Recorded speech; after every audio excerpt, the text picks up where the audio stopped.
Oh, it's about over.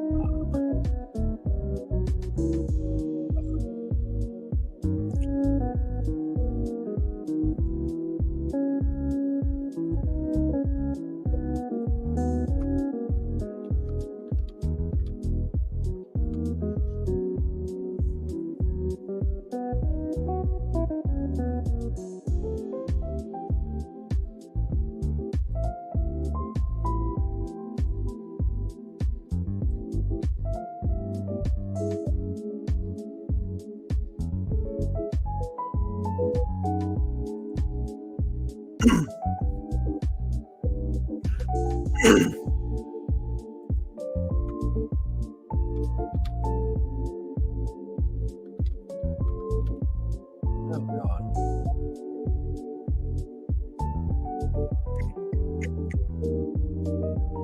All right, let me know if sound works. Yes, it's working. I never know when it's on or off. For something, let me shut this music. So my son, I don't know what he did, but he messed up my setup down here. I was gone the other night, and all I know is I come in here in the morning and one of my speakers was gone. And I'm like, what in the world? And then my camera, it would not stay connected for some reason. All right. So, yeah, so I've had to get all this set back up. I did a recording earlier. It was kind of like on the fly. I traded ES, but I was also talking about something else as well that I kind of wanted to cover. So I just went ahead and threw it in a slideshow format. So we'll go over that here. Make sure, what was I going to say? I don't know, guys. I've kind of lost my train of thought here since I'm trying to basically make sure it's working. All right, so mic's on. It seems to be working. If as long as my camera doesn't go out, because for some reason, if my camera goes out, the mic stops, and the mic's not even connected with the camera. So I'm trying to make sure they're both working. So just let me know if the sound cuts off, because I should be able to do this all where I'm watching your comments right now, since I'm not doing screenplay and we're doing like a slideshow instead. Okay. So what I want to go over is you guys have heard me say I don't get really excited when I trade. And I know a lot of people are like, man, you should get really excited, you know, with the money you're making and all. I am. I'll be really excited if I ever have a trade that goes to 100K. Right now, I haven't had one that large just because of pullbacks and because of moving my stop. So I know eventually I will hit one of those. That'll be the day I become super excited. So I kind of want to focus on becoming numb in your trading. And I know that's hard to do. So I want to go over the Euro USD trade that I have on now that I took October 4th. So it's been on for 12 days. And I want to kind of go over that and just go over. I've already shared screen shots for you guys in, the Money Duck Trades thread. So, but it's mixed in with other stuff. So I want to kind of go over that and going over and talking about you becoming numb to the pullbacks. When something pulls back, something inside of you normally says to jump out. It's a fear. It's a fear of losing the rest of your money. So you get into a trade and it's up $2,000 and it pulls back to $1,500 and you close. Even if your stop's at a good level, you just close. It's a fear of, I've already lost 500. I don't want to lose anymore. I don't want to lose out. I'm up 1,500 now instead of $2,000. Should have closed when I'm at $2,000. Now I'm closing at 1,500. You kick yourself because you're like, well, I should have closed out at $2,000. This is going to be a good example. All right. So I think you guys are really going to like this. It's going to go over that exact same thought process, that exact same fear level. And I'm going to show at the end, I'll show it as I do it, the three different price levels. Okay. So I know you guys know where I'm at on it and where it is now, but I'm going to show it in three different price points at the end. So as you guys look at this, as we go through the slides, I want you to think of your trade management. How do you manage your trade once you get in? Okay. Because that's key. Getting in a trade is part of it. Okay. Your entry criteria, your entry checklist, that's a big part of it. When do you pull the trigger? When do you get in a trade? However, what do you do after you get in a trade? Well, you have to manage that trade. So trade management is just as important as your entry criteria, your entry. So once you get in, now you have to manage that trade. How do you manage it? You have a 10 contract trade on. Do you close out partial? If you do close out partial, where do you close out partial? Is it a price level? Is it a swing high or low? How big of a partial do you close? Do you close 50%, 70%, 75%, 80%? How much of your trade do you close off when you close partial? And what do you do with your stop? Those are the three biggest things. Do you close partial? Yes, I do. How much do you close off? I close off 80% or 75, whatever it is for you. Everybody's different. When do you close off that, 80 or 75%? I do it here for this reason. What do you do with your stop when you close off that partial? Do you keep your stop where it is? Do you move your stop halfway to your entry point? Or do you move your stop to break even? Okay. So that is all criteria that you should have wrote down. This should be wrote down, chiseled out in stone, wrote down on paper next to your computer. It should be laying on your desk somewhere. If you got a second screen, I'm fine with you having a Google sheet pulled up or something. It should be visible at all times. Your entry checklist should not be something you cannot see. If you have one monitor and you have it up and you're looking at getting in something and you only have one monitor, your entry checklist should be on your desk. I'm a firm believer in that.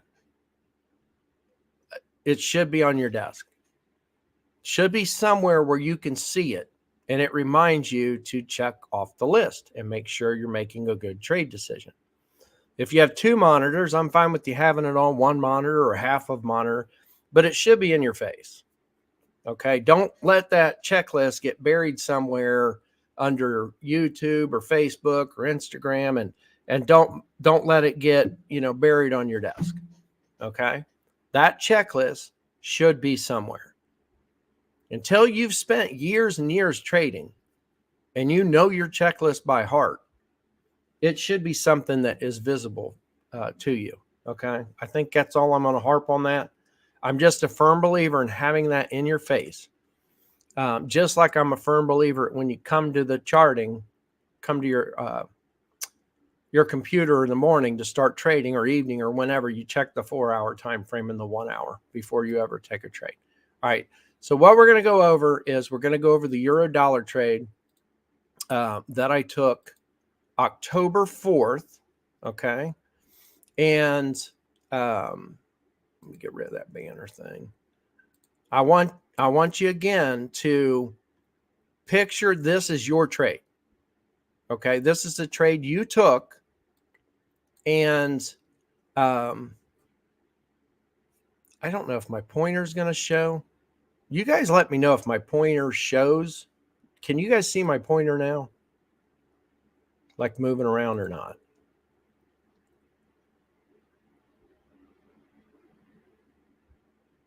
If somebody can let me know if my pointer shows. I know we might be lagging on audio on YouTube. We should not have any lag. You cannot see my pointer.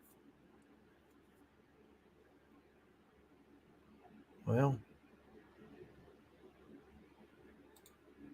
that's gonna no. Yeah, we shouldn't get no lag. We shouldn't get no lag anymore at all, because I finally got the fiber optics. They came out and did whatever. I don't know what they did, but they did not have me at the 500 up and 500 down like I was supposed to be. So I was pretty not happy with that. So you cannot see my pointer. We might have to go a different route. Let me see if I can. Guys, I don't know if I can get the pointer on there.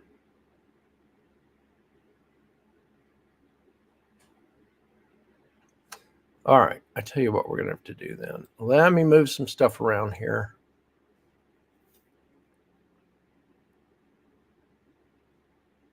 Just bear with me.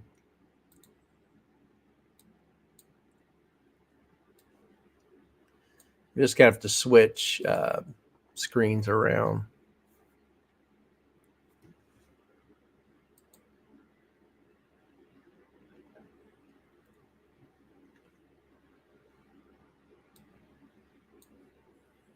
All right, let me kill this one.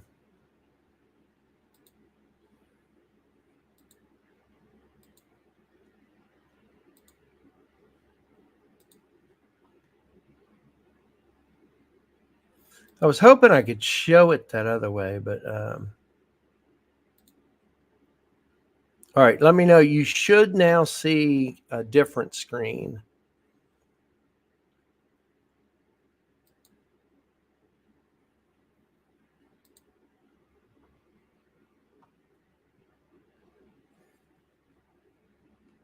Okay, so you should see a different screen. Can you see my mouse in there? It looks like you can. I might have to make that bigger for you sometime. I'm not going to take the time to do it now unless somebody wants me to. Does the mouse look too small for you guys?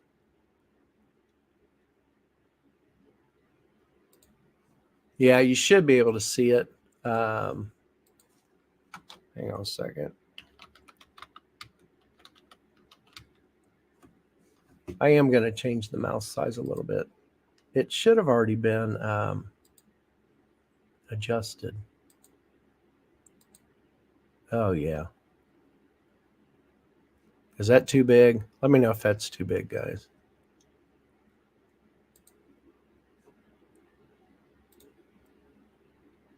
Actually, I think it's only going to be one size.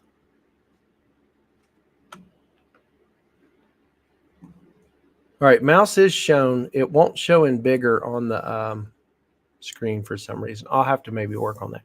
All right, so here's what we're going to look at. We're going to look at the euro trade. I took it short October 4th. It was on a 3-minute time frame, break of a retracement. It had already been moving down, so it had already been moving short. It had pulled back. It had broke the retracement line. I got in 3 minutes on the 3-minute time frame. Got in short. Got in before news. I love getting in before news. This broker, I'm allowed trading news. I still like to get in, if I can, like an hour or longer before the news. I just don't like rushing in and being that trader that jumps in before news. I like to be able to prove my trade. Okay. I like to be able to go back and if they were to ever ask, well, hey, you made bank on this. Are you just jumping in right before news? No, I'm not. Look at the time I got in and look at the setup. It's my setup. And I can go back and of course I keep charts. I keep screenshots. Why wouldn't you? So you can go back and say, well, no, here's my entry. Here's my exact entry, chart of when I got in. So that's where your trade journal not only helps you, but also helps if you ever have to prove to your broker why you got into a trade. Imagine that. With regular brokers, a regular cash account, you don't have to do that. It's with prop firms is where you have to. All right. So here's the thing. As we look at this trade develop together, what I want you to do is think about your trade management rules. They're going to be different than mine. They're going to be different than everyone else's in here. Everybody's going to be a little similar, but nobody's is going to be exactly the same. Again, this is something you have to decide for yourself. Don't change this on the fly. I can't stress that enough. Don't change it on the fly during the day at all. Here's what happens. You get in let's say you get in gold long. Gold goes up, pulls back, and you pull partial, and then it pulls back and stops you out. You never move your stop. Take a little loss against your gains you locked in on your partial. Good trade. You kick yourself. Well, if I just would have closed it all out, or if I just would have moved my stop to break even. So you become that trader that second guesses that whole entire trade. Why? It was a profitable trade. You set your rules up. It pulls back on you and stops you out. You say, well, I should have moved my stop to break even. Next time, I'll do that. Next time you move your stop to break even, and guess what? It pulls back, stops you out, and you're like, wow, great. I closed partial, moved my stop to break even, pull back, stop me out. No loss against my gains. That's what you're saying to yourself. Then all of a sudden it moves in that same direction. And you're kicking yourself because you closed out. Okay? So then you say, next time, don't, and that's what you don't want to be. You don't want to be the trader that keeps going, well, next time, well, next time, well, next time. Next time I'll change that and do that. Don't do that. For the week, come up with your rules. Run them for the full week. I'm fine with you at the end of the week analyzing your trades. You should be anyways. Looking at your trade journal. Then making adjustments and say, you know what? I think if I do this instead of this, I might be better off in making that change. But it should not be done on the fly during a session during the day. I don't even like to see people do it at night. Make a decision. I would rather you trade all week or a month or a couple weeks. It's all about getting that forward. You can call it forward testing, whatever you want to call it, that trade data, which is in your journal. So again, what are your trade rules? When do you close partial? What do you do? How do you move your stop? Think about that as I go over this. Okay. Would you have stayed in the trade this long? Forget about trading prop firm. I know a lot of you might be trading prop firms, smaller accounts. We'll go over that. Would you have stayed in this long? This is over a 2-week trade. These are trades I love. My bigger trades are through the broker I've been with forever. And I can hold. I don't have to close out on the weekend. I don't have to close out at the end of the day. This is my money. I'm allowed to stay in trades. You just have to have certain account size in order to do it. Okay. So it's based off margin, whether you can hold or not. So forget the prop firms. Forget that you have to close out with a prop firm at 5 o'clock p.m. Eastern. Think about this. If it was your money and you could stay in a trade, I want you to, as we go through this, think about that. Would you have stayed in the trade this long? Would you have closed partial? And if you would have closed partial, when and where? And would you still be in a trade? Now, I doubt anyone remembers my original screenshot of this trade. I doubt anyone does. It goes back to October 4th. But there was a news move after I got in. And again, I got in sometime before news, like I try to do if I can, and got in short, and the news popped down. So I closed out partial. Now, if you look back at my trade now, as you'll see in the images, you see 10 on. I had 50 on the trade. Again, this is a large account. So I did close out partial. And I'm not sure if anyone remembers that, but you're going to see here in a minute. All right. So again, would you still be in the trade? Would you close partial? That's the initial move. Here's my break of my trend line, break and test. Okay. I know it's kind of skewed. I'd have to zoom in on the charting platform to actually show you where I got in. But I got in up here on this red candle pull down. There was actually resistance up above that price level as well. So when it pulled back to test that line, and you'll see I'm on a 5-minute here. So it wasn't the 3, it was a 5. This broker doesn't have a 3-minute on this charting platform. Okay. So on the pullback to test, and I got in risky there on the short, but there was some, you'll see this line right here. You can barely see it, that yellow line. So that was my support and resistance, okay, on it. And that's where I got in. I just went ahead and shorted it ahead of news. You can count the candles. I don't know what it was. 1, 2, 3, 7, 8, 9, 10. Yeah, I thought it was an hour before. So an hour before news. 10, 50 minutes. 50, yeah, and that was 5. So about an hour before news, about 55 minutes before news. So that's the trade initially. Got in short with 50. That's the profit. Now, as you look at this, it is a huge dollar amount. Here's what I typically try and stress. You guys know, leave runners on. If you're in a winning trade, why close it all out? Let the market pull you out. If this keeps pushing down, why not stay in it? Why wouldn't you stay in it? Even if it pulls back, why would you not stay in the trade? I'm already in a winning trade.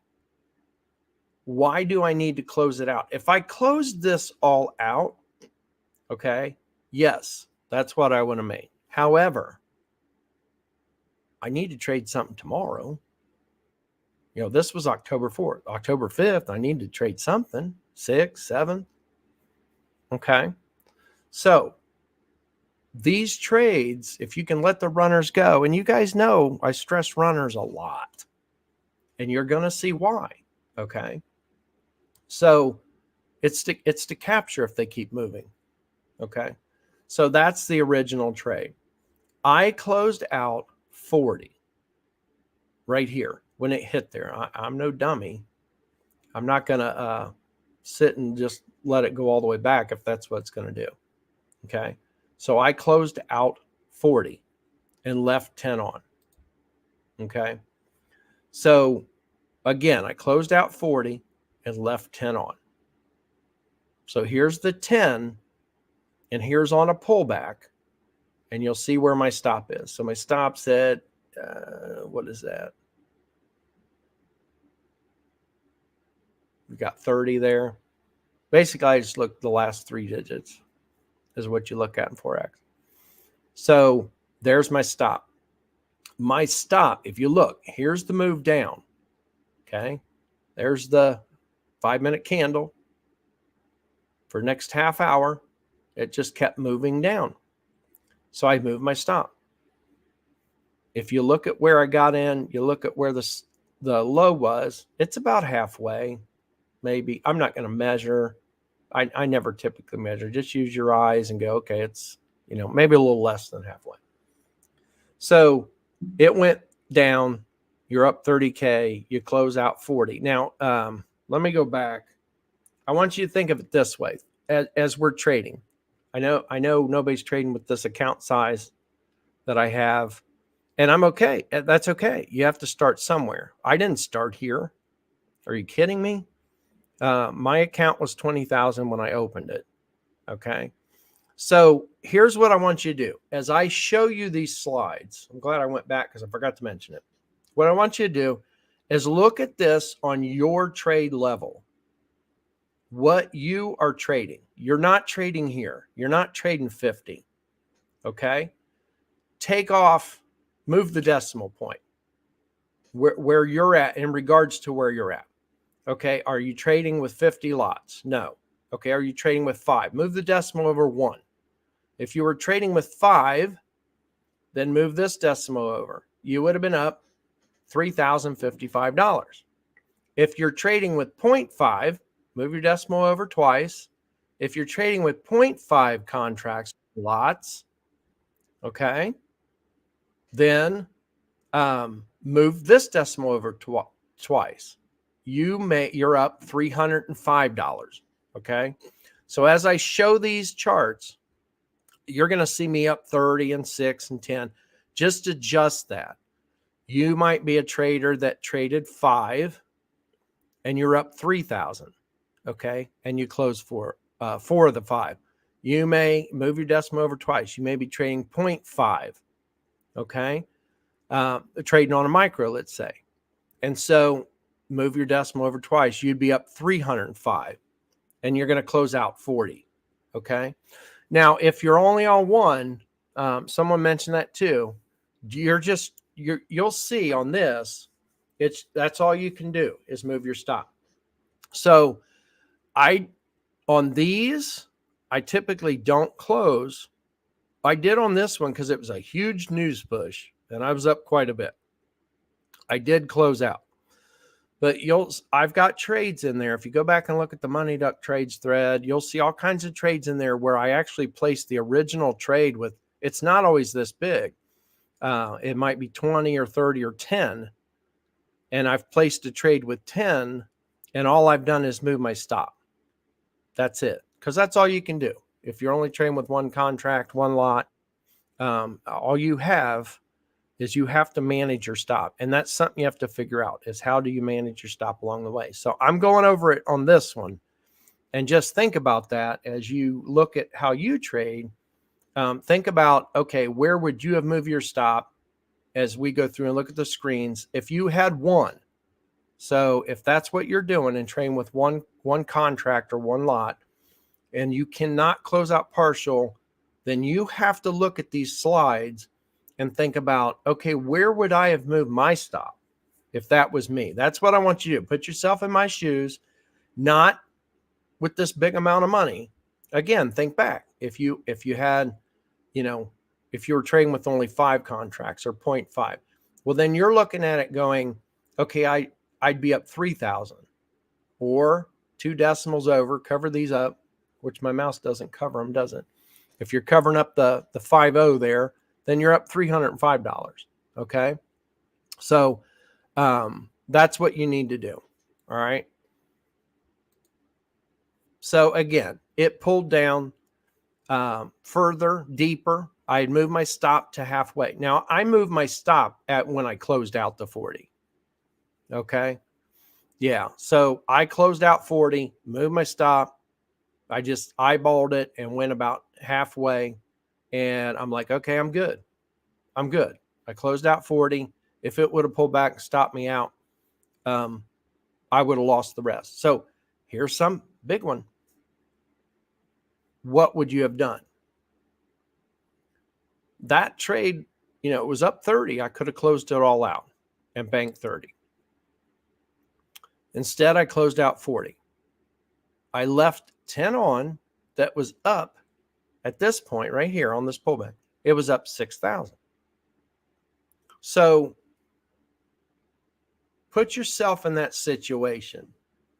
What would you have done? Where would you have been? I can't close out now. I mean, I've already sat through a pullback. Okay. The best place for me to have gotten out if I wanted to close out last 10 was when it was 30, the whole amount. Okay. I want to leave the runner on in case it keeps going short. We already have a good bearish move, good momentum, good drive. I want to try and stay in. And sometimes they come back. They come all the way back from where they started. I know you guys have seen that during news. It goes one direction, pulls all the way back to where it started before news. There's nothing you can do about that. So you're either going to ride it, try it, you're going to leave runners on, and you have to say, this is where you have to become numb. I have to say, oh, look, I'm down 4,000 on my runners. Remember, I closed out here. Well, I closed out here and moved my stop. But I could have closed that out and had more money. I could close that out right here and have 6 banked on there. So as it pulls back, you have to say, I'm okay with that. Now I'm at 6. Again, if you only had one runner, you'd be at 607. If you only had 0.1, you'd be at $60 is what you'd have right now. So write those numbers down if you have to. Where were you? Where would you be at? If you did one lot or contract, well then write down you're up $607. If you did 0.1, you're up 60. Again, that depends on you, on your size account. If you're trading with a prop firm, more than likely you're at 60. Because if you look back at your trades through the prop firms, you're normally not up 607 on a lot of these because of the size you're using. So you're about 60. So it depends on your account. Here it pushed back down a little bit. Did I have that? Yeah. See my green line? That is an old uptrend line. Not old. It was a current uptrend line on it that it had crossed through. And then here it found resistance on that uptrend line. So push down 65.70. What do we do with this? Do we move our stop tighter? Do we close out partial? Again, I'm in it for it to push further. I want to see another leg down. And this isn't the leg down. The leg down for me is it has to break that low. And then I want to see a push. I want to see an extension past this low. That's my leg down. Okay. Until that point, until it breaks this low and gives me the push, I don't do anything. I'm just going to stay in right now. There's more pullback. And look at the sideways movement. So again, I got in October 4th. This is on the 7th. It's pretty much gone nowhere. It's gone sideways. Market's going to do one of 3 things: up, down, or sideways. It moved sideways with bullish tendency here toward the end. I did not like that. It had this little bullish kind of push here. You'll see here it was more sideways than anything. And if you look, here's the low after news. Hit near it, and then popped up to break these highs. I wasn't too excited about that.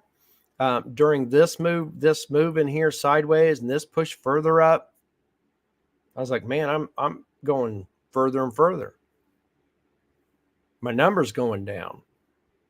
That whatever, we were up over 6,000. Now we're down below because it pulled back.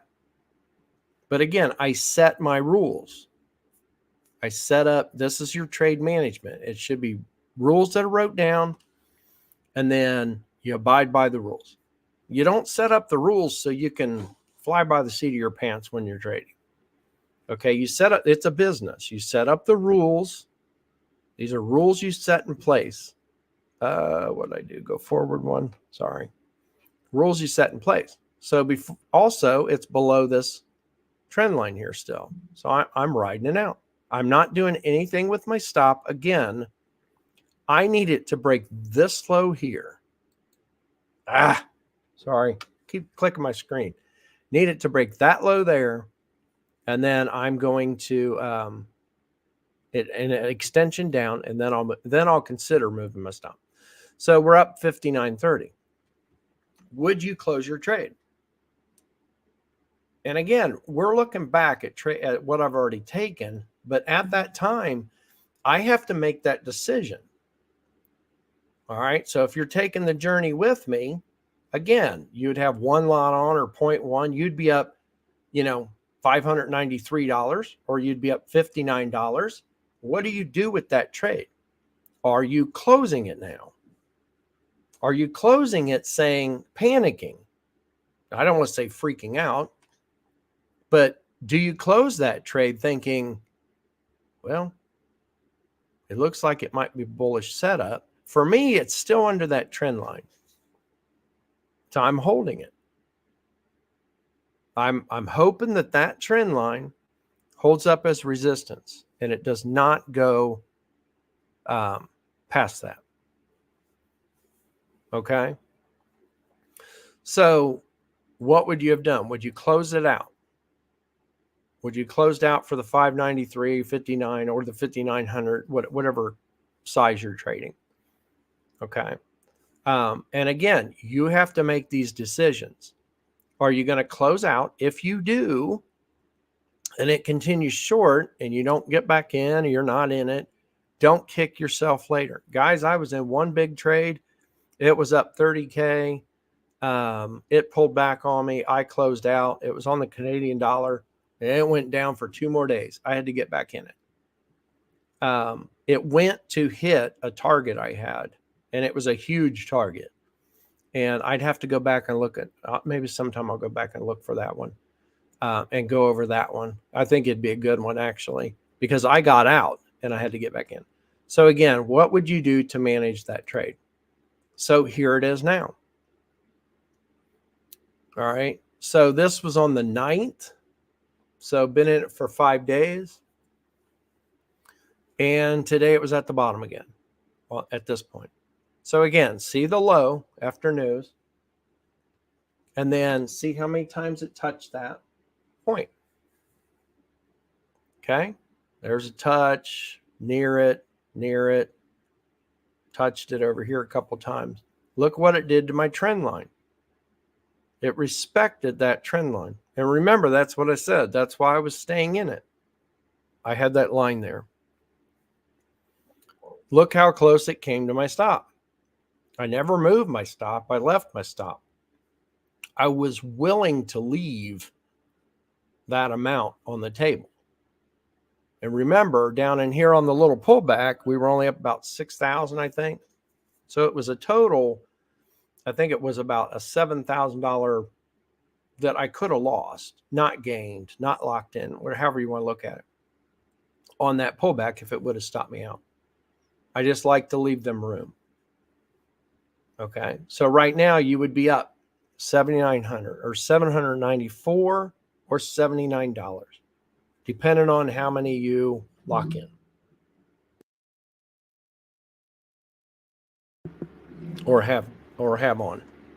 Okay, what do you do with it there? This is still a decision right here. So this decision right here is a little different. For me, it was a no-brainer. I said I wasn't going to do anything until it breaks that low and we see an extension. We see push. At that point, I will consider moving my stop. I'm not closing anything else out. These are my runners. I'm not about to close any of them. At the end of, since these are my runners, and this is my rule for this larger trades.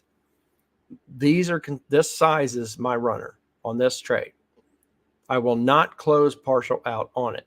For me on this one, I'm going to adjust my stop, and it's either going to pull back and take, well, it has to at some point. It's going to pull back and take me out. My runner's out.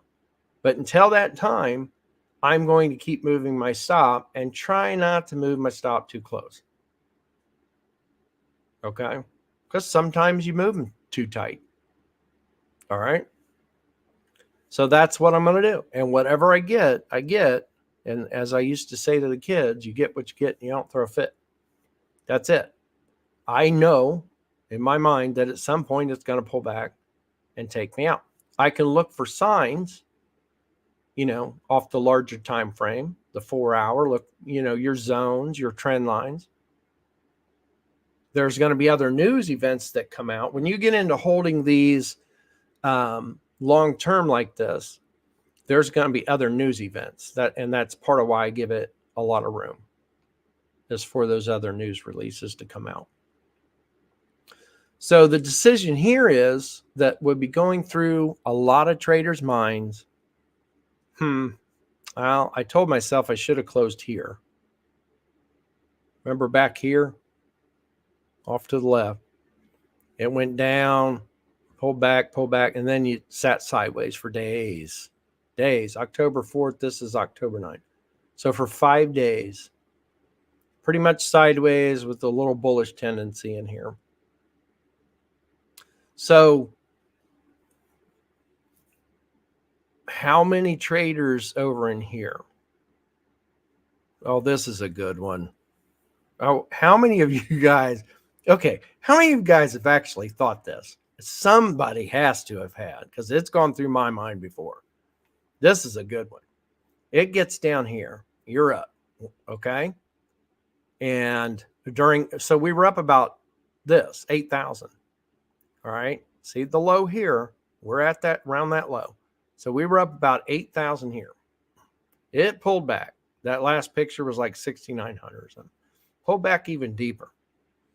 So 8,000 from that entry to this low. Stop's not even halfway. So if we would have had our stop halfway, guess what? We'd have been stopped out looking for another entry. So how many of you guys have thought this ever during a trade? Okay, you're up 8,000, 800, 800 or 80, whatever it may be. You're up. And then as it pulls back, especially over here, you're sitting there going, so here it pulls back. I should have closed. Should have closed when it was there. And it pops down. And you don't. But you said that to yourself. You said, I should have closed here. It pops down. You don't do it. You don't close it, even though you set up here. I wish I would have closed there. How many of you have ever said that? I wish I would have closed there. Well, you got your wish. It pulled down. There you go. You wished for it. You said to yourself, I wish I would have closed there. And guess what? Boom, it gave it to you. It pulled down and you got your wish. And then it pulled back. Man, I know I said that here, but you were hoping for more.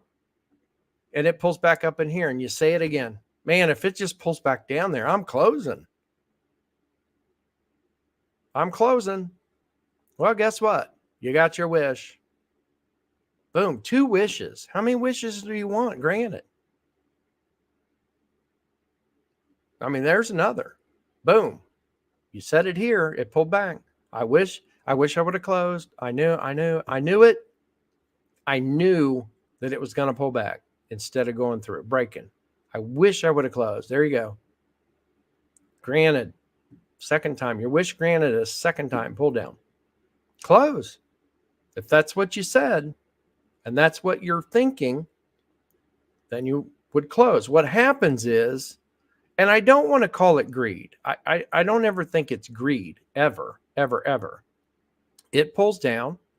You've seen it happen time and time again where it breaks a low and it keeps going. It's not greed. It's that you've seen this before. You've seen this dance before. It pulls down, breaks the low, keeps going. Well, you're already in it, so why not capitalize on being in it? Okay? So you stay in. You stay in. I keep clicking on it like it's a screen. So you stay in, and then it pulls back, and then it goes deeper, and you go, man, I should have closed there. Well, guess what? It pulled back down. So multiple times to close, but that's the thought process that I know goes through a ton of traders' mind. I doubt anyone can say I've never thought that ever, because it goes through. I mean, I don't know, guys. I hate guaranteeing anything, but I can almost guarantee you that every trader has thought this at one point in their life, especially starting out. That you get those thoughts going through your mind. So again, that is why that trade list, trade management list should be in your face while you're trading. I mean, if you're going to trade and you've set up trading rules, why not have the rules with you? Okay. Pulls back even deeper. What are you saying to yourself? I can guarantee people are saying it again. I should have closed out. I knew it. I wanted to close here, but didn't. Thought about it. Thought it was picking the bottom. These kind of things go through your mind. It gave me 3 other chances. I didn't do it. Now it's deeper. And you say to yourself, man, if it gets down there around this low in here somewhere between those, I'm closing. Well, guess what? It drops back down. It drops back down. So that's the kind of thought that you cannot let mess with you. It'll happen every trade. You have to set up the rules, the hard, fast rules that you're going to stick to. You can adjust them.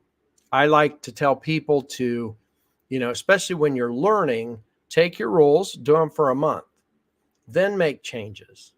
I'm fine with people tweaking on a weekly time frame if they're journaling well and go over their trades. But I think you should take your rules and do it for a minimum of 30 days, 1 month, 20 trading days. And then go back and look at that month, look at your trades and decide, okay, I'm going to make these adjustments and go this route for the next 30 days. Again, don't ever do it daily. So right now we're up 79.40. So again, going back to the previous chart, we were only up 59.30. Now we're back up where we were to 8. So do you close there? Would you have closed there? You'd got 8,000 or 800 or $79, depending on your contract size or lot size. Stop is right there. Again, I need a push, need a break and push. There we got our break and push. So that's what waiting does for you. So we sat through all this. It was only up 59.30. Now we're up 11,680. 11,000. We waited. It didn't go down lightly. I mean, look at this. The pullback right here. We're on that same low. Even got a pullback on that before it extended down. So this right here, this area right here, this was the break and extension past this low. Okay, that was a break and extension. So when it started pulling back, I moved my stop. I moved my stop, keeping it above this low. I mean, you can see all the times it respected that level.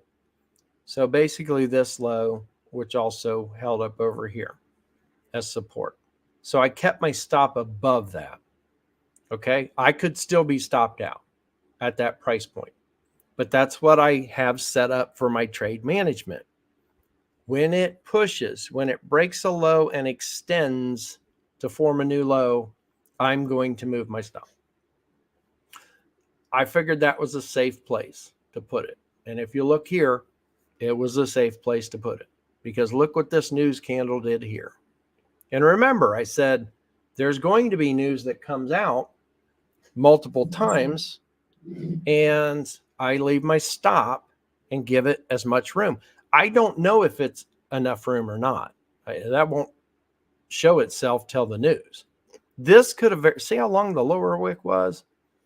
Well, if you can imagine the upper wick the same length, it would have stopped me out. Okay. And at that point, I'd have to say, move my stop too close. Okay.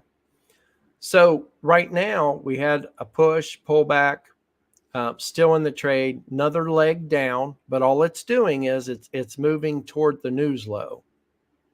Okay. So I'm not going to move my stop. It's already above this high anyways. Leave stop. Where are you at? Where are you personally at on this trade? And if you're trading with only one contract, again, all you could do is move your stop along the way. Where would your stop be right now? You have to think of that. We had a little extension down. Would you push your stop, like right above this swing here?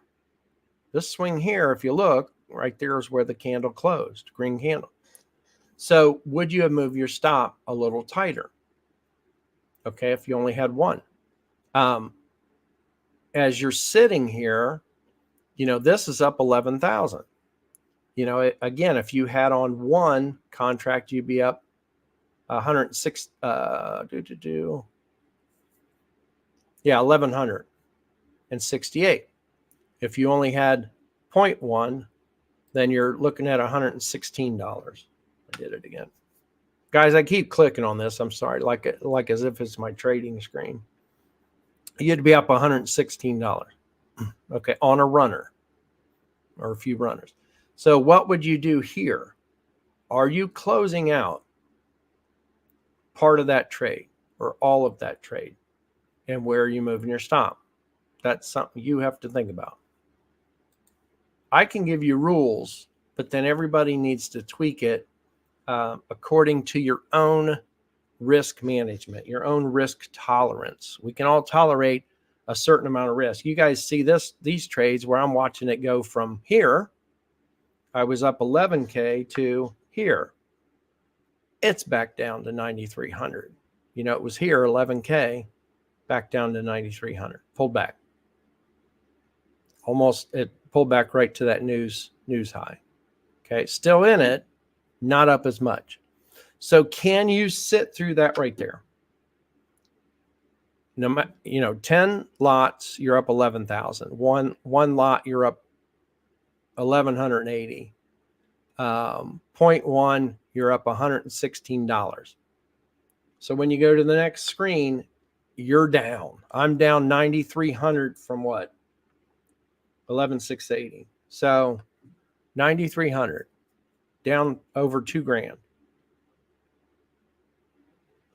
If you're trading with one lot, you went from 1,160 to 930, or you went from 116 to 93. Can you sit through those pullbacks? And this is something you really got to get good at. Yep, there's the 93. So there's 12,430. Push back down. Do you close there? Well, right now, we've been in some really good bearish tendencies. And look at what time frame I'm on now. I don't know if anyone noticed what I was on back here. A 1 hour. 1 hour. 15-minute. So as we go, that's typically what I'll do. I like to still see my entry price where I got in. I like that to be on the chart. So I don't like to stay on the smaller time frame and look at the smaller swings. Because, and this is part of transitioning into, and I don't want to say becoming a swing trader, but your trades can become swing trades or position trades. I've had some on as long as 3 months. That's typical. I think that's the max I've ever had a trade on. So taking a trade on a smaller time frame, managing it well, that it can become a longer time trade. Now, it's hard to do if you're trading through a prop firm because you have to close your trades out. What you have to do at that point, if you want to hold, you can mimic a hold. You would have to close out at before 5 p.m. Eastern and open back up after 6. You just open back up in the same direction you were trading. Put your stop back where it was. That's the only way to mimic it on a prop firm account, okay, is to close out and put the trade back on. I don't recommend it. I wouldn't like having to do that, but you can mimic that. Again, in a prop account is, again, like this trade right here. If I was in, the problem is when you close out, it creates something mental that you're not prepared for.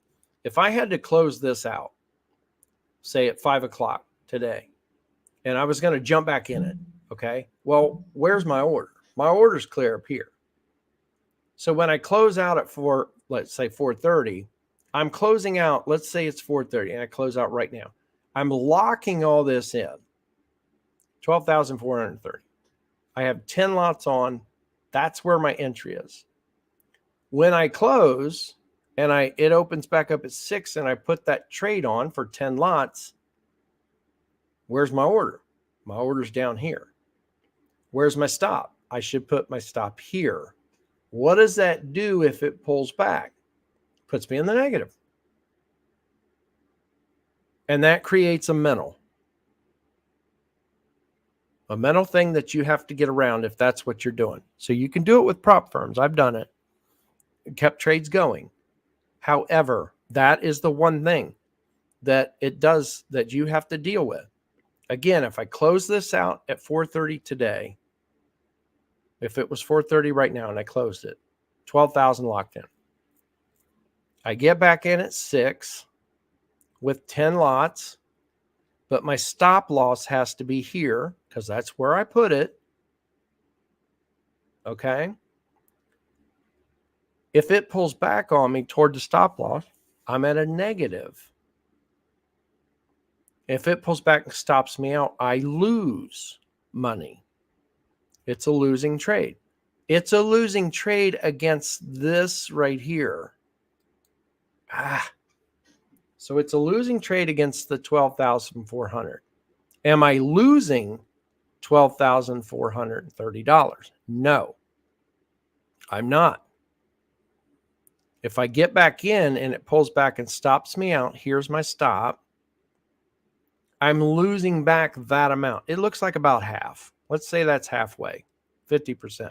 It looks about 50%. So our stop looks about 50% of that whole move. So right now, again, I close 4:30. I'm closing out and locking in $12,000. If I get back in with 10 and it pulls back, I'm losing $6,000. But if I'm counting it as a continuation trade of this move, this entry, this whole move, it's a continuation of that trade. I just have to do it that way because the broker makes you close out at 5 o'clock. So if it pulls back, you have to get your mind around the fact that it looks like you're losing $6,000 because it'll show as a loss. What you're really doing is giving back part of this trade. Since I can hold this trade, if it, right now I'm up 12,430, if it pulls back and hits my stop, I still lose. It just doesn't look like a losing trade, does it? It pulls back 50%, and I lose $6,215 out of this. I lose back. I give back. Okay? But I have to keep my stop where I move my stop according to my rules and what I've set up because I want to give it room to move. Okay? So again, if that's what you do, close out at 4:30, open back up at 6. Do not look at the continuation part of that trade as a losing trade. If I did that and closed out here and put it back on at 6, put my stop there, and it starts pulling back, because you know full well and good it's probably going to pull back. Okay? I mean, it hit this low, kind of went below it a little bit. Okay, we're due for maybe a pullback. So if that's what I do, because I've set those rules up, okay, I'm trading through a prop firm. Here's what I'm going to do. At the end of the day, I will close out and I will put the trade back on. Well, then if it moves negative, you're in a negative trade for a while. Again, it's part of this one. Okay, it's part of this entry here. Just, you got to look at it that way. You have to change your mindset if that's what you're getting ready to do. Okay. Yeah, you're a little late for the party, but it's being recorded, so you'll be able to see it. So right now we're up, 12,430. Or again, if you only put one contract on, you're up 1,243, or you're up $124. Again, you have to decide, what are you doing with that trade? Are you moving your stop below this high? Are you closing out part of that trade, or are you closing it all? There's where it is at today. So I just popped this in earlier this morning. I don't want to see that one yet. So this is where it is today. I don't even know where my phone is. I'm going to peek real quick. So it's up 1510. And so again, depending on if you were doing one full contract, oh yeah, we're pushing. Ooh, it's up 16,770 right now. That's where it's at right now. I'll screenshot that and shoot it out in the Discord. I won't do it right now. So here's where it was a little earlier, and 1510. Again, if you're doing 10 lots, you'd be up 15,000. If you're doing one, you're up 1,500. If you're doing 0.1, you're up 150. So was that worth sitting through all that to be up more, to gain more profit?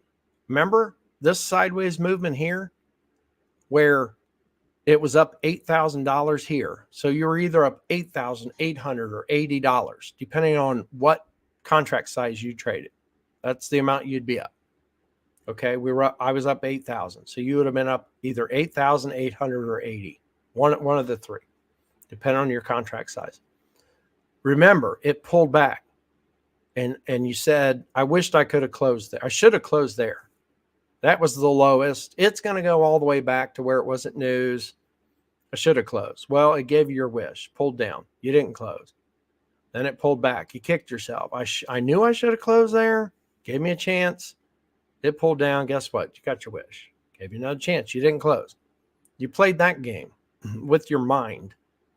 That's why they say trading, a lot of trading, it messes with your mind. You got to become disciplined. You have to make the rules up, and then you can't do that back and forth with your decision making. I rode through it. That was my rule. Until it breaks that low and gives me a leg or push down, I won't move my stop. This was it. Over here, it broke past that low, gave us that push down. I moved my stop. Remember, it was up in here. It was above this low. I always use highs and lows. That's how I was taught.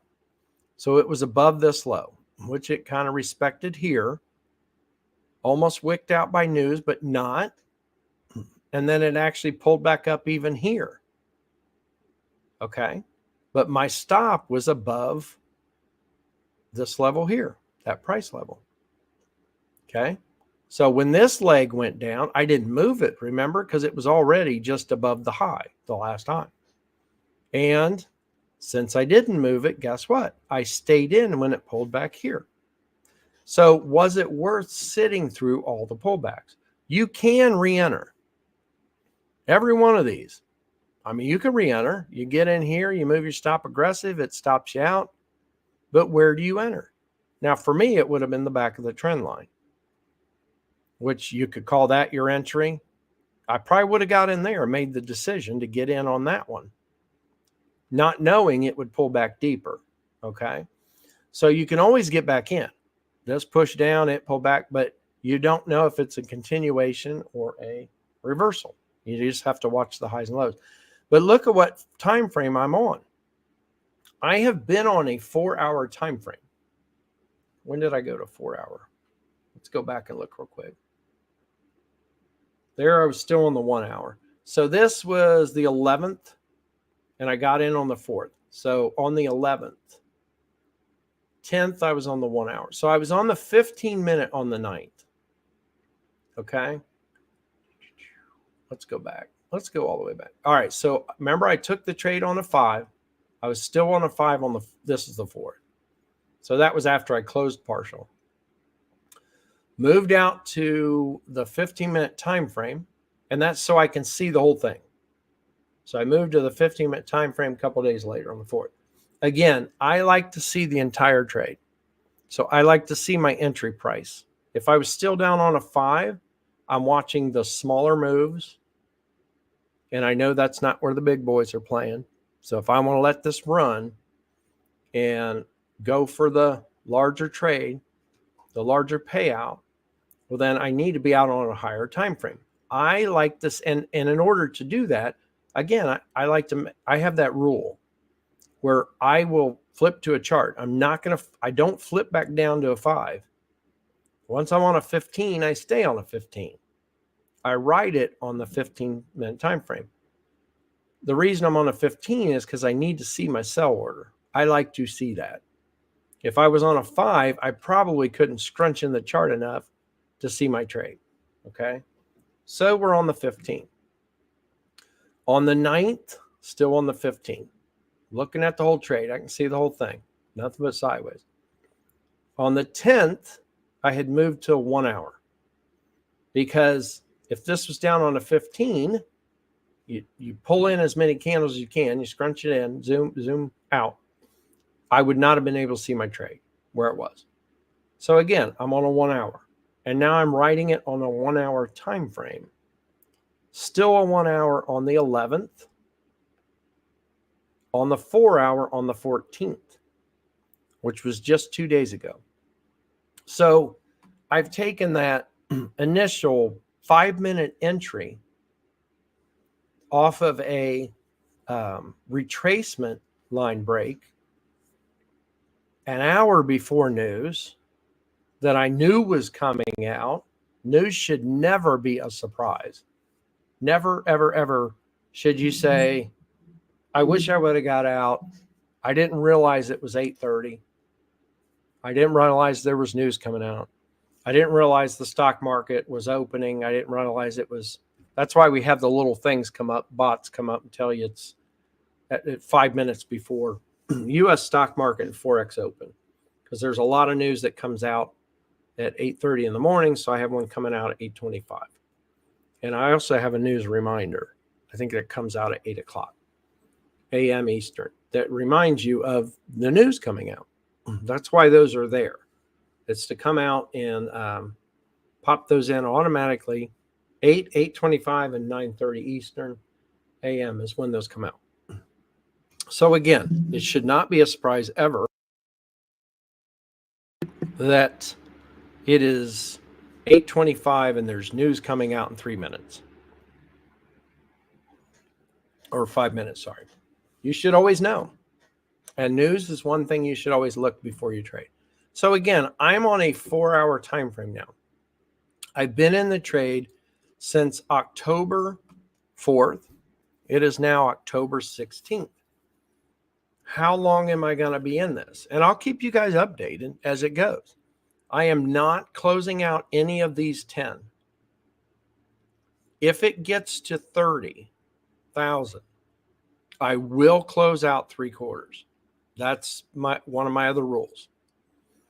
I have had a few that have gotten to 30,000, and I've closed out 3/4. Of course, I'm always move my stop as it goes. So right now it's flat. I don't know what we're going to get. I've moved my stop down. As of this picture here, I was up 15,000. Again, if you had one lot, you're up 1,501. I'm just trying to show the relation that you guys would have on this trade. You'd be up 1,501. If you did 0.1, and this is on Forex, but it relates to one contract or 10 contracts, that type thing.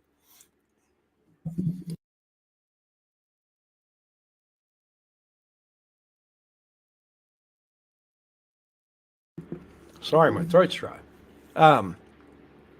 You'd be up 1,501 or $150. Is that where you close? What do you do with this trade? Do you close it out, move your stop, pull partial? At this point, what are you doing? My hard rule on the larger trades, I close out 3/4 when it gets to certain amounts. This runner here, these runners, if it gets to 30K, I'm closing out 3/4. Now my stop will have already been moved. It gets moved as it goes down. And I'll need to move it right now. We're up 17. Yeah, she's moving. Let me crop some.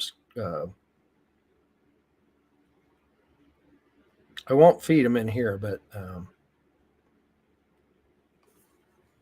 oh, it's moving good. All right, I'll post them out in the Discord, and then I'll pop the screen in here so we can see them, since it's actually happening live.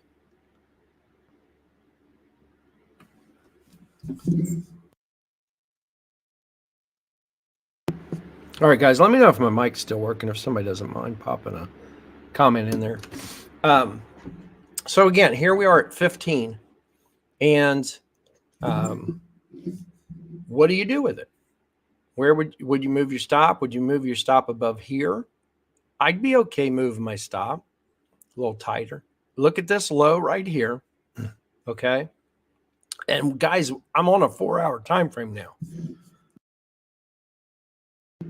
So that is a 4-hour swing low. All right.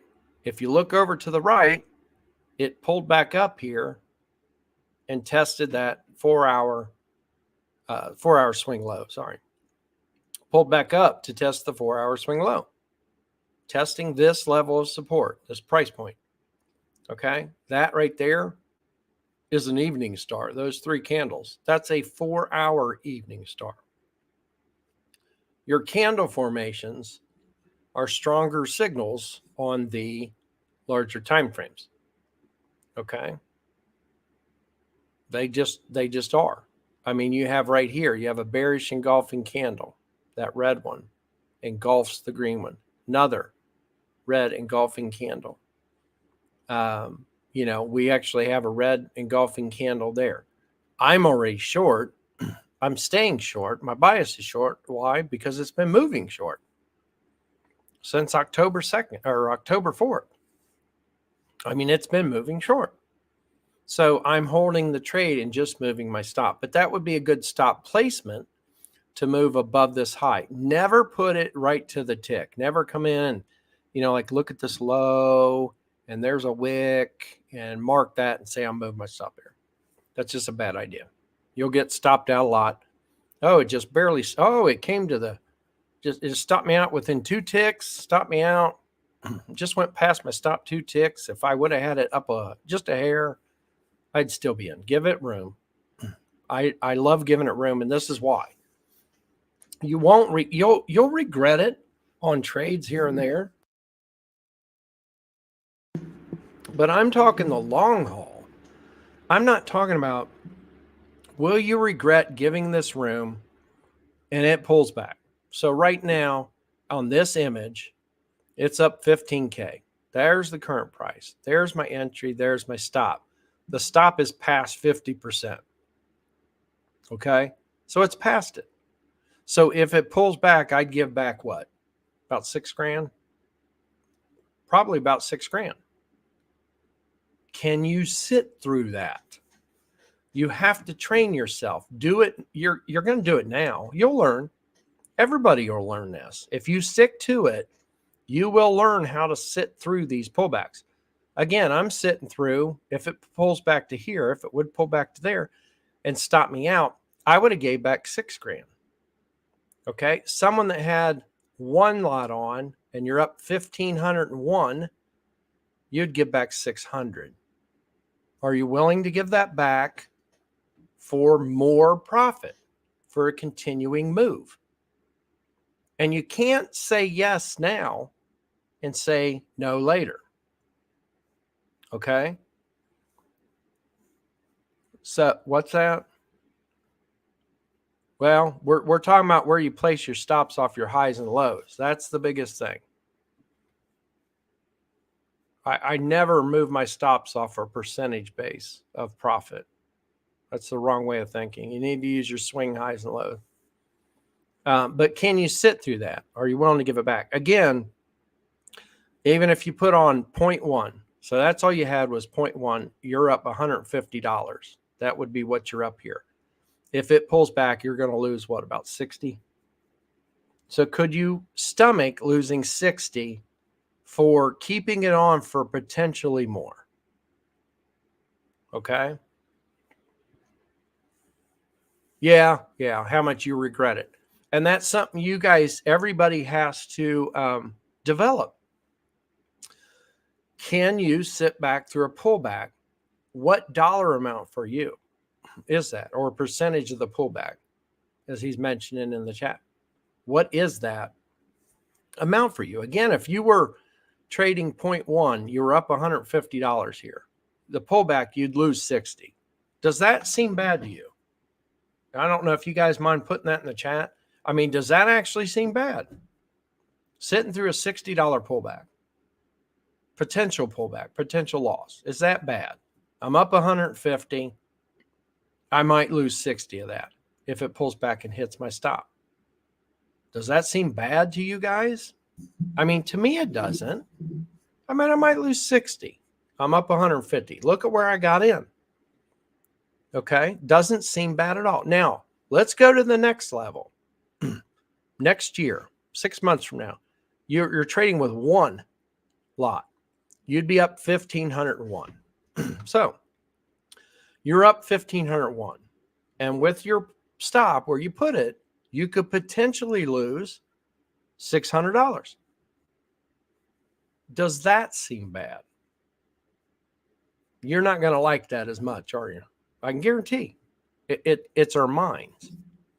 The mind is what you have to deal with. That does not sound that great. But wait, when you were back here trading with 0.1, you were up 150 here.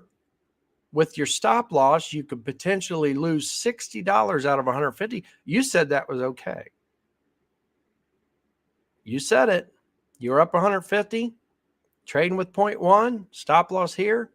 It could pull back. You could lose $60 out of 150. You said that's okay. You said that ain't bad. That's not bad at all. I could live with that. But now that you're trading one, you're up $1,501. The potential pullback is $600. Now it stings a little. Isn't it the same? Price is the same point. Your stop's at the same point. You're just losing 600 if it stops you out instead of 60. But look at the gains where you're at. You're up 1,501 instead of 150. So this is probably, I would say, there's a lot of hard things you have to wrap your head around when you trade. And this is one of them. It's getting your mindset to where your mind is set to think the same way. It doesn't matter. That is the same exact thing. It's just an extra zero, right? It's just an extra zero. That's it. I mean, look at mine. I'm up 15,000 with a potential to lose 6,000. I know traders that cannot sit through that. I know good traders that cannot sit through that. They'll tighten their stop up. Their stop would be down here, right above like that wick. They're going to trail it tight, and they'll get stopped out. So it's just extra zeros. And that's why I mentioned before, getting your mind wrapped around locking in your rules, then you're going to grow your account exponentially. You guys know I did a video on that where you're growing your account exponentially. As your account grows, you trade with more contracts. If it's a $10,000 account and you're trading with, 2 contracts, then you can add a contract as it goes up every whatever. You have to set these rules up for yourself. How many contracts you trade initially, and then if it goes up every $5,000, as your account grows every 5, you put on another contract. Okay, or it grows every 10, you add a contract. Now, if you're doing prop trading, they've set the rules up for you and you need to stick to them. I've seen people over trading on Top Step accounts. Top Step will check your trades. And if Top Step says you can only put on three trades on like micro gold, then you better put on only 3 because they check that stuff. When you go to get payouts, they're going to check. It's their rules. You can't do nothing about it. It is their rules 100%. When you trade with your own money, you can make your own rules. You're not bound by that. But you have to stick to their rules. So again, would you have stayed in this? Whoop. All right. So I don't want that. I don't even know why that one's still in there. So here it is overall. So these are the same pullbacks we get all the time. This is just larger looking numbers is all it is. Okay.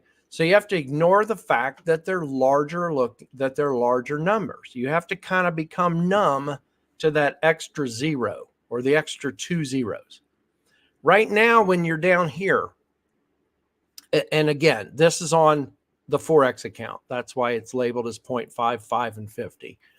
That was the initial entry, was 50 for me. It hit 30,550. That was the first screenshot. I closed out 40 lots. That's what I locked in, 24,440. That was the next image that I only had 10 on. So that's what I closed. If you had traded 5 lots, 2,400, it hit 3,000. It was a news push. Again, my number's 30 on these things. So if you notice, it hit 30K. What did I close out? I closed out 40. What am I waiting on right now? Right now it's 16 something. I'll have to post a picture. What am I waiting on? I'm waiting on to hit 30. I'm going to adjust my stop. If it hits 30, guess what I'm closing? 3/4 of the trade, of the 10. I'm always going to leave some runners on. But at that's my price level. I'm not going to close any more runners until it hits that. So for this trader, again, we're adjusting down size. We're dropping a 0. It would have hit 3,000. You close out 2440. You left one on. You're up 1,501. For this trader, these are numbers right here is your daily goal. Right now. Okay? It's for your daily. And then what happens is, as you guys grow your accounts, they become this and they become this. This right here does not happen overnight. Unless you got 100, you need more than that. This right here and this right here, they don't happen overnight. They happen over time.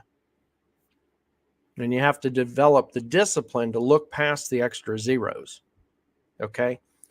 To me, this $50,000 or this 50 lot trade, it hit 30K. Well, when I started, I was down here. I was hitting 300 and closing out partial. Locking in what? 244. That was off a news trade, news push. So it helped. The news gave it the momentum that I needed to make that 244 for that one trade. And, I got in an hour early. So I got in an hour before news and it pushed. Now it could have pushed back and hit my stop. I would have been fine with that. And I would have missed out on all this because if it went long, and stopped me out, I would have been out, and I would have then looked for a reverse, look to take it long, look for a reason. So this is how you got to kind of look at it. You might be over here, and that's fine, 100% fine. Don't try and trade over here because you're not ready for that. That takes years to get even close to this. Right over here, you might be risking $100 to make the 244. Okay, risk $100, make $200 for your day, every day. One trade, risk 100 to get 200 once a day. That's all you're looking for. Well, you make 200 a day, 20 trading days is 400.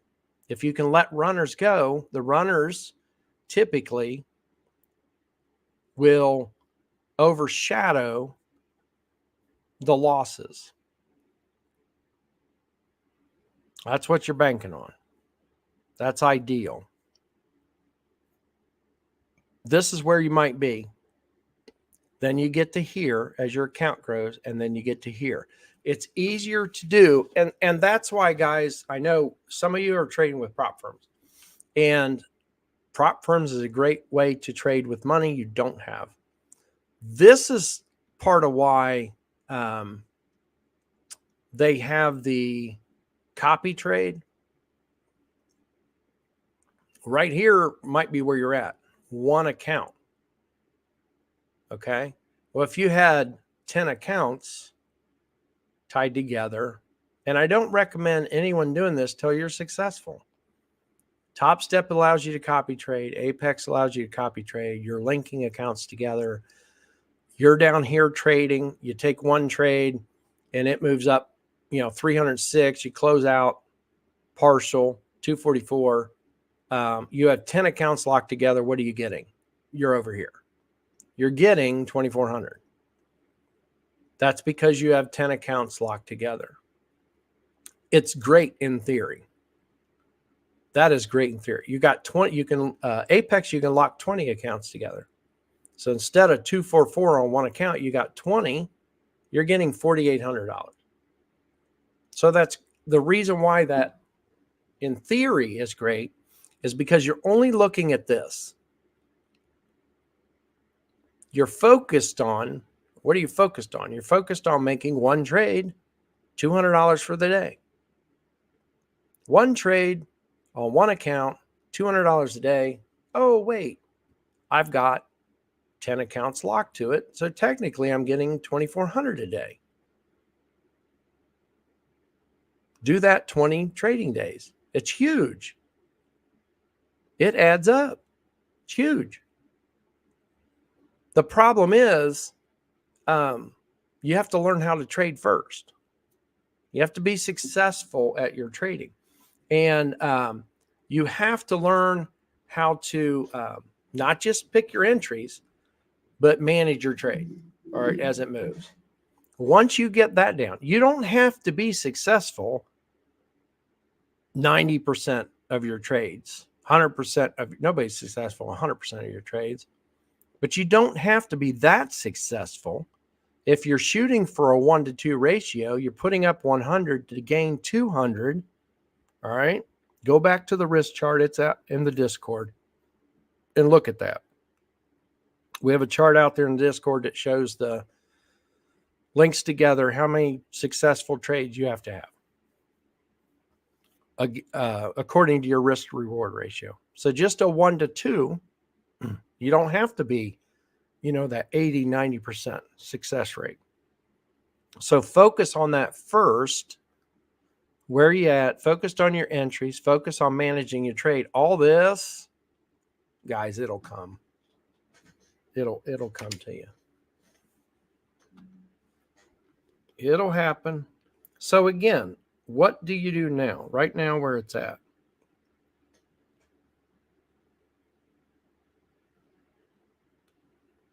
All right. Let me see if this switches over. All right. Let me switch something real quick.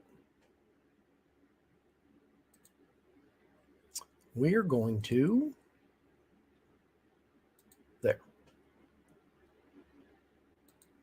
All right, so you should see Discord now. Let me blow that up.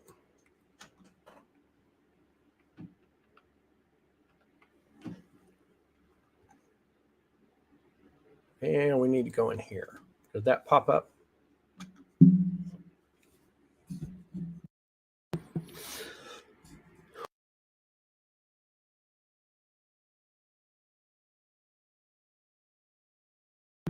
Ah.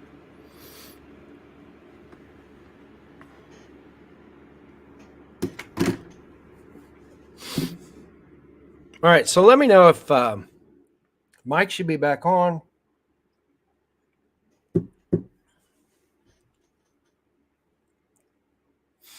Yeah, I recommend doing just like I do in this with futures, is do the micros first. Micro and Forex, micros, minis, and standards is what you do. Guys, back when I started, they didn't have micros, and you could not in Forex, in any industry. In Forex, at one point through history, you had to have $100,000 to open an account. I would not have been able to open one then. When I came in, you could open one. It was recommended to me 10,000 minimum. And so when I started trading, I traded with 20,000, paid 20,000 for the guy to teach me. That guy in his trade manager, his what do I want to call him? Senior analyst. I paid them 20 grand, 5,000 up front. It wasn't like I just gave them 20 grand. They were in Boca Raton. I drove over from Naples. I'd sit in their office. I started trading with them, and it was 20 grand, but I had to give them 5,000 up front. And then it was 1 month. 1 month I went over and sat with them, his senior analyst and other traders for a week. I stayed over there and traded for a week with them, as well as himself, learning to trade, watching over their shoulders, asking any question I had, going through his senior analyst actually teaching me every afternoon. So the mornings they were trading, and I got to be involved with that. It was pretty exciting. There was 10 people in the room, lots of monitors, and lots of talking going on, lots of trading. I loved it. And then in the afternoons where they taught me, because in the morning we were applying what they taught me. So it was pretty exciting, and but I had to pay for that. And then it was a month of that, 1 week there, and then I went home for a week, traded on my own, but could always send them pictures, ask them questions, give them a phone call, email, whatever. For a week, I went back for another week, home for a week, and then it was another 5 grand. So for the second month. And then 2 months after that was another 5 grand. So it was a total of a 6-month period. However, I was able to touch base with him even for years after, especially with his, more so his senior analyst than him. He's not as accessible as a senior analyst is. But anyways, they did not have micros back then. So it was standard. They did have minis. So here's the trade now. So another push. All right. I just uploaded these. You guys know I just looked. I don't even know. We'll peek where it's at now. I'll just peek while I'm going over these last two. Oh, yeah, it's pushing. Oh my gosh. Hang on. Oh no. It's at 17:1. I'm on a 4-hour time frame. That's right. All right. Looks like it's really killing it, but we are on a 4-hour time frame. So right now it's at 17:150. So again, here's that other push. This is where I'm at now. I am going to move my stop. I've been in here talking as I have been. It pushed from the 15,000 to the 17,000. So I will move my stop. Where am I going to move it? I see this low. I see that low. It still just stands out to me, that low. And if I look to the right, of course, these candle tops right here. Where are they at? Well, they're right around that low. So if the euro is respecting that price level, why wouldn't I put my stop above it? I mean, why would I not put my stop above that price level? It's respecting it as support here, resistance over here. Okay. So I am going to move my stop. I'll move it above this high. This will be the high I use. And I'll move it. Yeah, you can kind of see the grid on here. So basically picture the middle of that grid. From the bottom of the grid here to the top of the grid, I'll move my stop down. It's not a lot. I don't think I want to move it off this high, but I might. I feel that if I move it off of this high, and again, that high is right around that price level. I feel that's a little tight, but I may end up moving it there. I'll have to make that decision for myself. So again, on this one, for me, it's up 17,000. And again, this is a trade from October 4th. It's been on half a month, coming up around there. This caught my October trade. This is my October trade. Can it go through to November, December? I don't know how long it's going to go short. The only thing I can do is manage my stop. I might get stopped out. If I move my stop to that second point I just mentioned, I could get stopped out on this thing. I have to be okay with that. All right. So again, if you traded with 1, you're up $1,703. If you traded with 0.1, you're up $170. Go back to where we initially got in. Okay. Go back to this right here. When we initially got in an hour before news. It pushed down. And again, guys, I'm not recommending you trade news. I trade news. I like to get in before news. And you're taking a little bit of a gamble, but if I can get in before news, especially if I can get in before news and move my stop, then that's key. Or if I can get in before news and move partial and leave my stop. I love those trades. You can't do that all the time. I couldn't do it on this one. It didn't move down far enough for me to close partial. And again, this is a different account. I trade it differently. So, but you already closed and locked in this. Ignore this. Here's where you're at. Remember back after the news push. So after the news push, you were up either $6,600 or $61.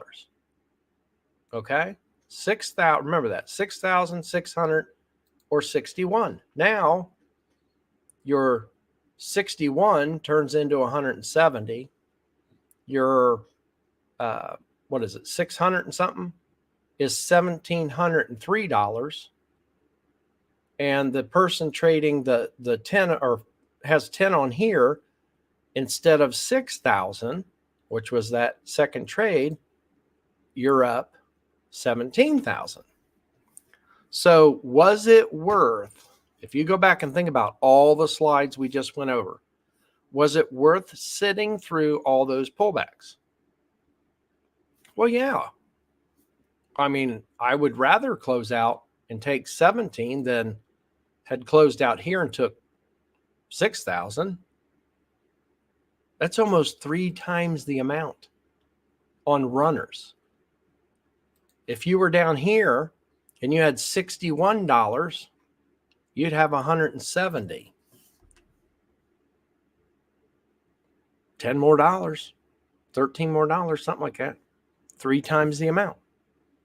So we gained on the runners instead of closing them all out. Instead of closing out here and getting the extra $61, because remember you were 306 is where you were at, and you closed out 4 or 0.4, and then you have 0.1 on. You had 61 in the balance. You could have closed it all out there, locked in 300, but instead you locked in 244 and 170. So you gained on these runners right here It's almost 3 times what it was for letting it ride. 600 to 1,703. 3 times because you let it ride. And of course, I'm up instead of the 1501 when I put the slides together this morning, 17 now, because I had another push. So instead of closing out all of it here when it pushed and locking in 30, so I could have locked in 30. That's it. Just closed, boom, close the whole thing out. Close all 50, locked in 30. So I could have made 30. Instead, I made 24, and now I'm up 17 on the rest.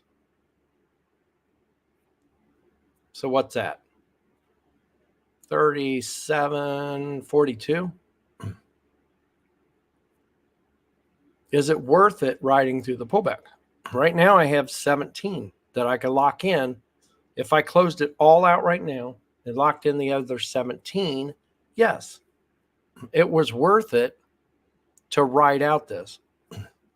How many times did it go back? So right now, I want to look at price. So as you sit there, and we're almost done. I don't want to take everybody's all day. And I got to run out anyways, pick something up this afternoon. What I want you to look at now is look at this whole chart. Think about where you're at. Which column are you in, basically? Are you in over here? And it doesn't matter. It doesn't matter what column you're in.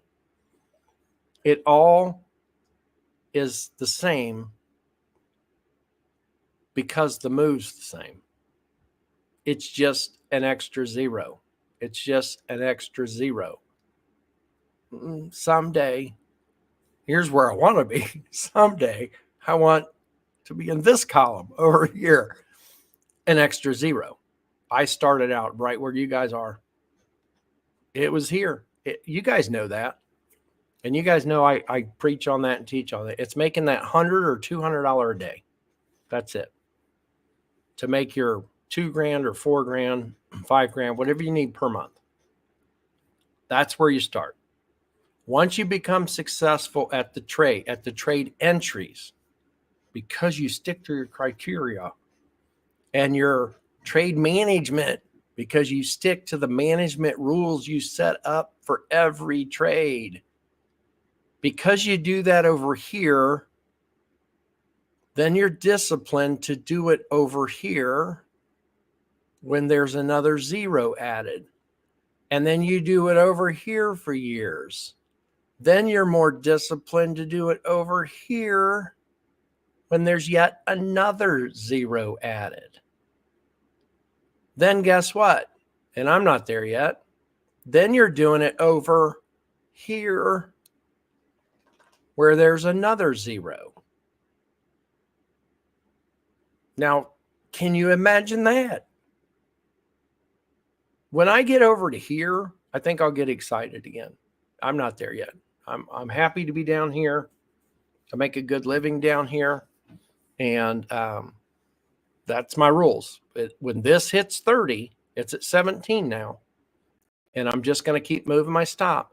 But when these runners hit 30, I will close out 3/4. I've got 10 left. I will close out 3/4 of that trade when it hits 30. That's just the rules I set up. It's not 20. I've seen a lot of them go to 30 this year. That's what I want. When it hits 30, I close out 3/4 of that trade, that runner. Doesn't matter. Do the same here. Doesn't matter. Do the same here.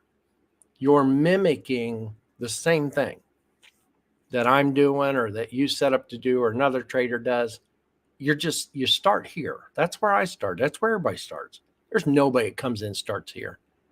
They might on demo trade. There's nobody in their right mind comes in and starts here. I didn't even do that. I threw in 20,000 and I wanted to make over 200 a day. My goal, what I needed was 5,000 a month. That was plain and simple. And that's what I learned to do. And then I had to adapt and close partial.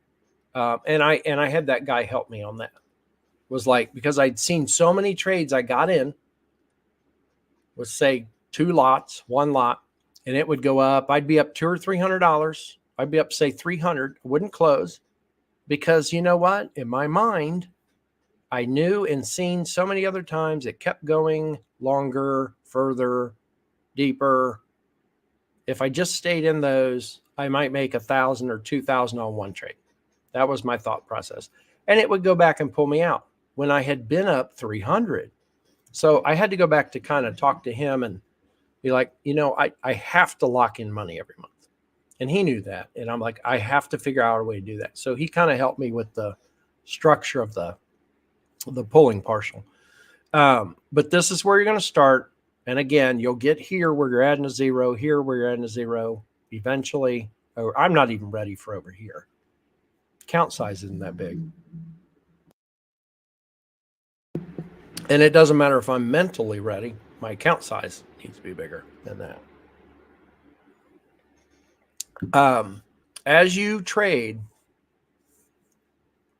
and I mentioned this before, make sure you're leaving some money in.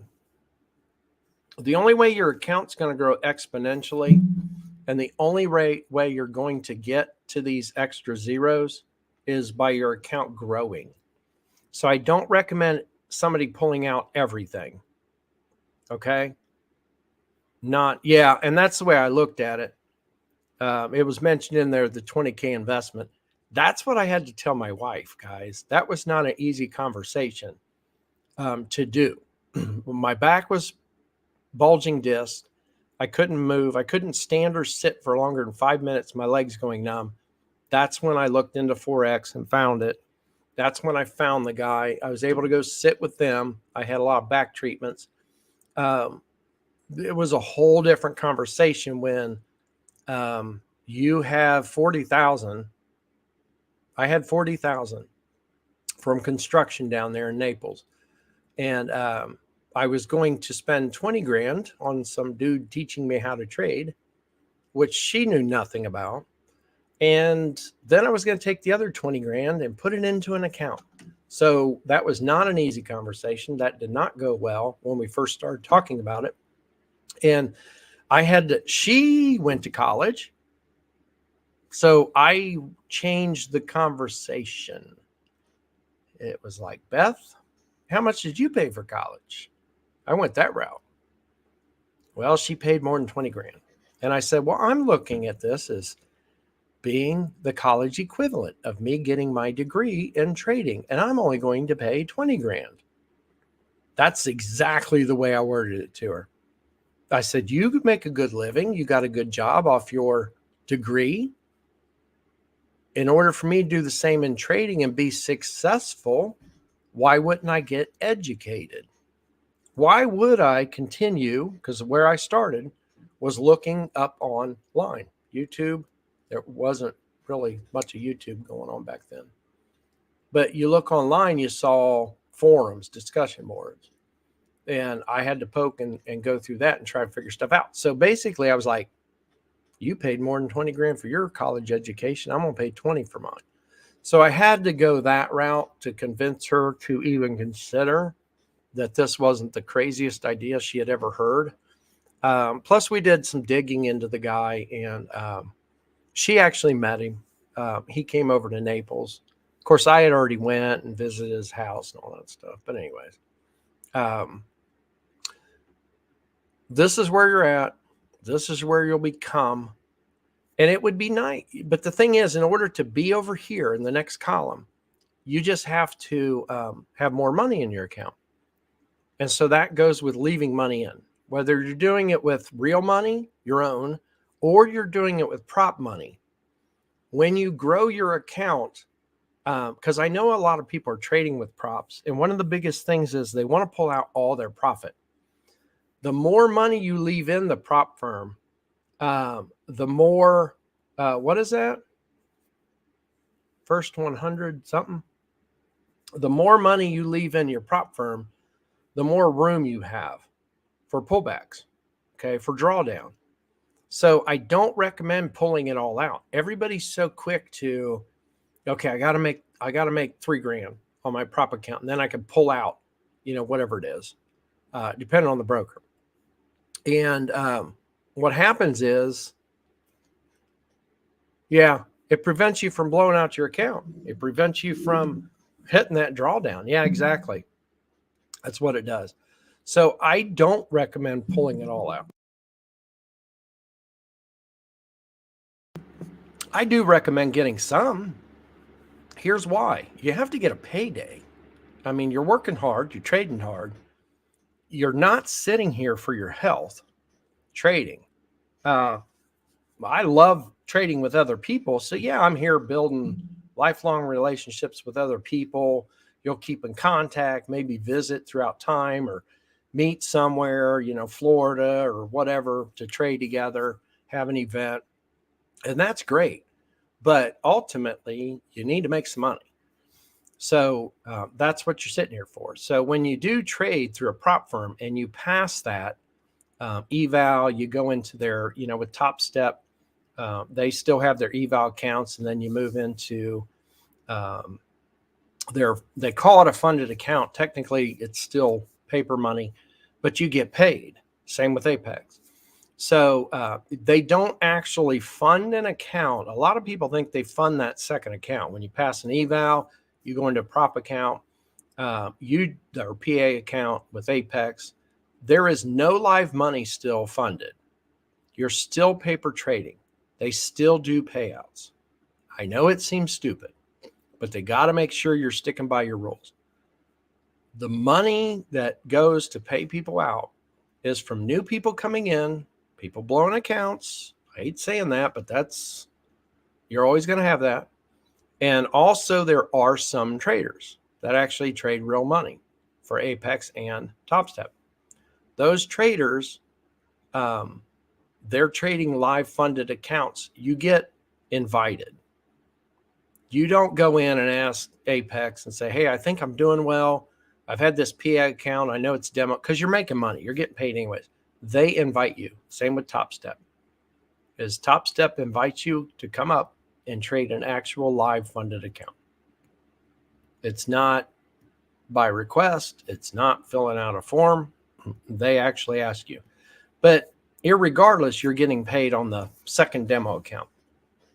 So what I do recommend is first payout, take half maybe, and leave the other half in.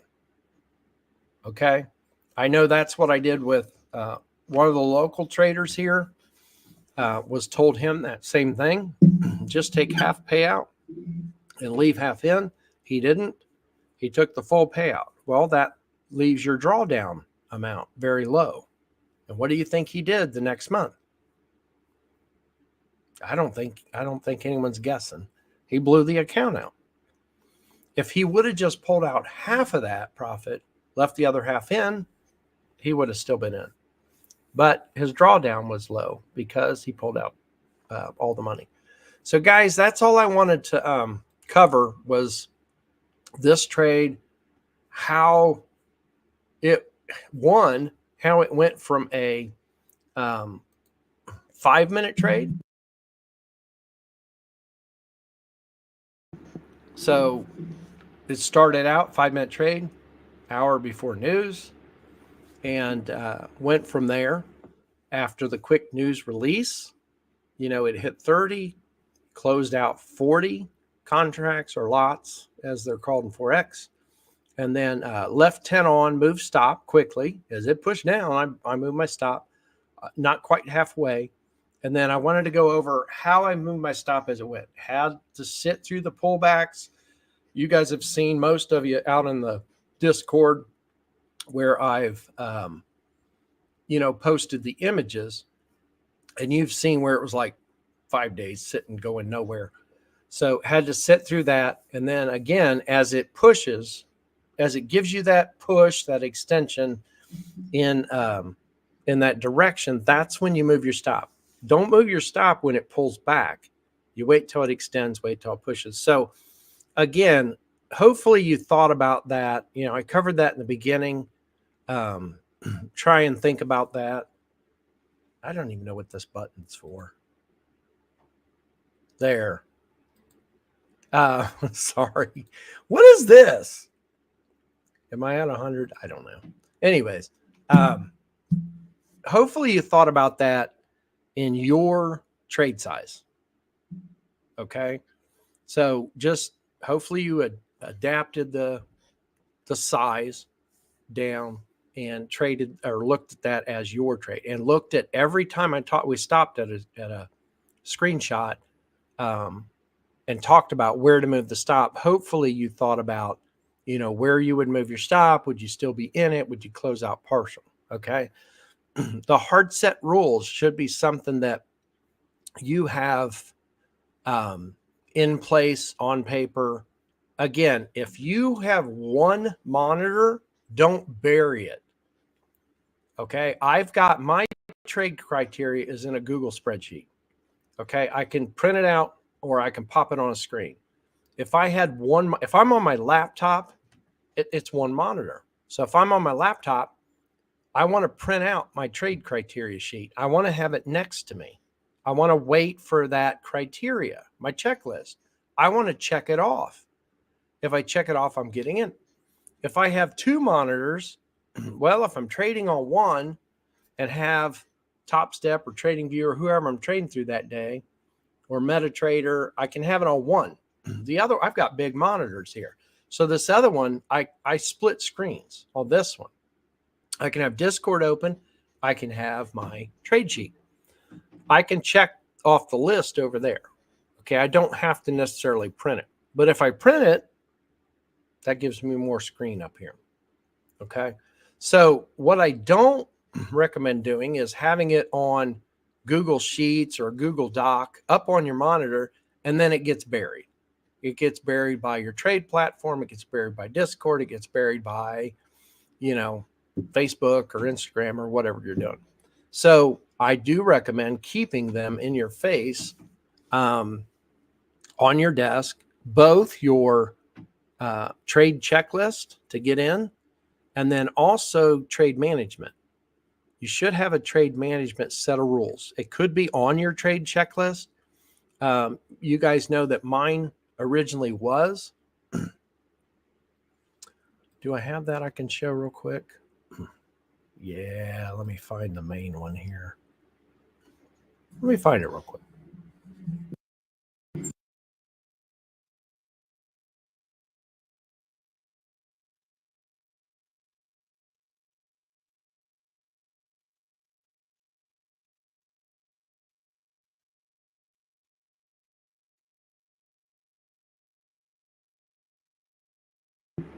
All right, there it is. Hopefully you guys can hear me all right. Let me know if you can.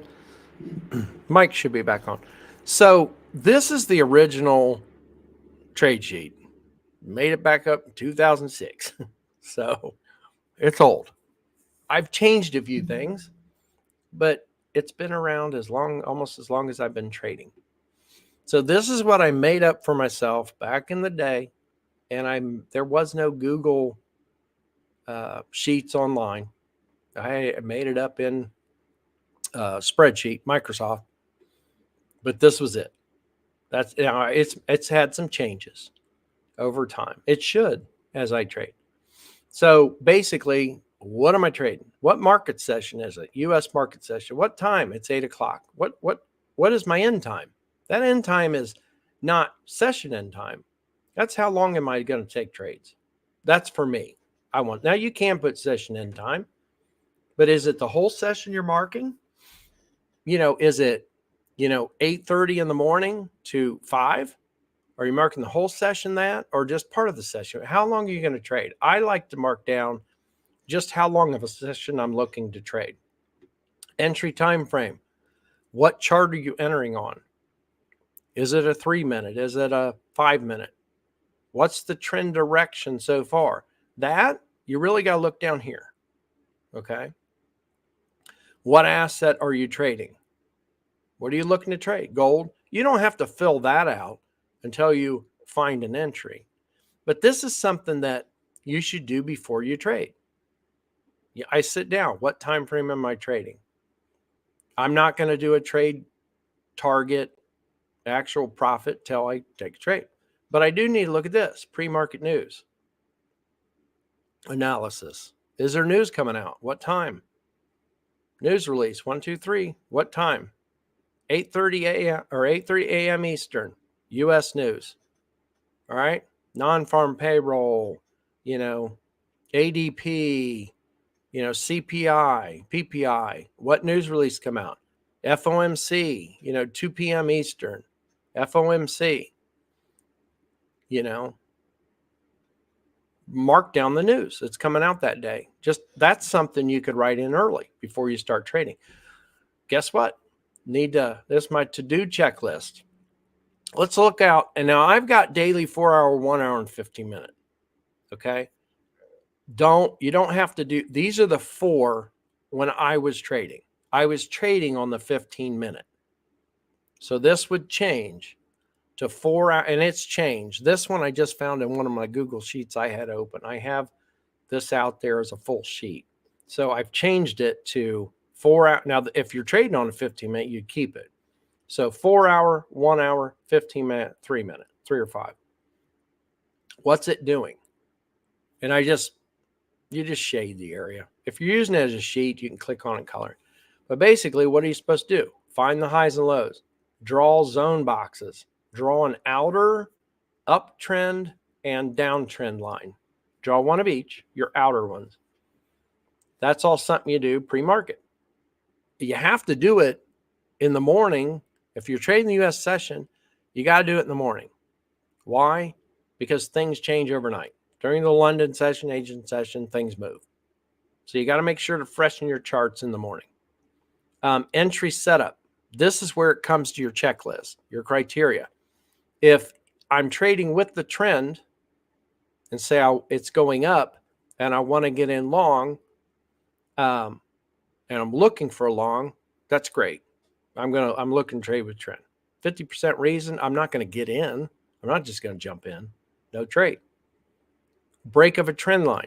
If it breaks a trend line, there again, that's a great signal that it might potentially change directions. However, not enough to get in on. Still 50%, no trade. Now, I saw someone mention earlier, and I've mentioned that before, is those protective orders. What I call protective order. You can place a protective order on a trade if you want to, on a break. Retracement pullback adds 10%. So if it pulls back to that trend line, or if it breaks a trend line and retraces back, pulls back to it, you add 10%, take a trade. Still, no trade. It's only 60% reason to take a trade. I don't take trades on a 50 to 60. It's going to be 70 and up. If it breaks the retracement line, that pullback line, as it pulls back, you draw a line. If it breaks that, 10% reason to take the trade. You can get in with it. It's at 70%, or you can place a protective order. It's kind of a D setup. If you wait for it to retest the line after it breaks, and I'm not going to show these. I'm just going to go over them. I think a lot of you know, but if it breaks the retracement line, pulls back to test it, that's what you'd love to see. That's an extra 10%. We don't always get those. So that would be a 60% trade. If it bounces at that level, 10%, 90, you're at a B. If you get a candle pattern or candle formation. So basically, we get a red candle to go short, green candle go long. That's your extra 10% there. That's 100% trade, A plus or A setting to take the trade. I mentioned the other day about adjusting your trade size, your contracts. And that's where you do that. So I don't have those wrote down here. You can always write them in to where 50% here, 10, you're doing no contracts. Write them over here. If it's 100% setup, you do 10. Here, do 8, 6, 4. So 4 would be the least amount. I don't recommend going 10, 9, 8, 7. Limit your contracts. So 10 contracts for an A setup, 8 contracts for a B, 6 contracts for a C, and 4 for a D. So the least amount you're putting on is 4. Or you can adjust it even to 2. I mean, that's going to be up to you guys. But this is something that you should have in one form or another, and it could be online. I recommend having a checklist that you do. I don't care if it's a scratch piece of paper and you just copy a few things. This down here is your trade management. Here's your trade details. Got in long or short, your entry price, your stop price originally, where it was, how many contracts. Where's your targets? Do you use a tick size target? Some people use ticks. That's why I put that one in there. 50 ticks, 100 ticks, 150 ticks, whatever it may be, 20, 30, 40. Some people use Fibonacci targets or your ultimates, your swing highs and lows. So whatever you use for your targets, you should have those price points put. There's my targets. Maybe you only have 4 targets drawn. What you do is this. When it goes, you have target 1. Let's say it's 20 ticks. It hits 20 ticks. What are you going to do? You're going to click this button right here. You're going to click that says target hit. 20 ticks, it hits. Target hit. Do you move your stop loss? If you do, check that box. Yep, I moved my stop loss. Okay. Are you closing partial out? If you are, yes, close contracts. How many contracts did you close? This one's for closing out the old trade. If you're leaving the runners on, so you put on 10 contracts, it hits your target, you move your stop, you close out 6. You got 4 on. Hit second target, you click, it was hit, you move your stop loss again. Nope, I didn't. Did you close that contract? Sure. Click. Closed out 2 more. So I'd have 2 run. Did you close the whole thing? Nope. So I don't check that. Ultimately, one of these boxes over here is going to get checked. That's when it either closes out on you, yourself, or it takes you out on a pullback. The other thing is the pictures. Entry and exit. And guys, I'm going to tell you this.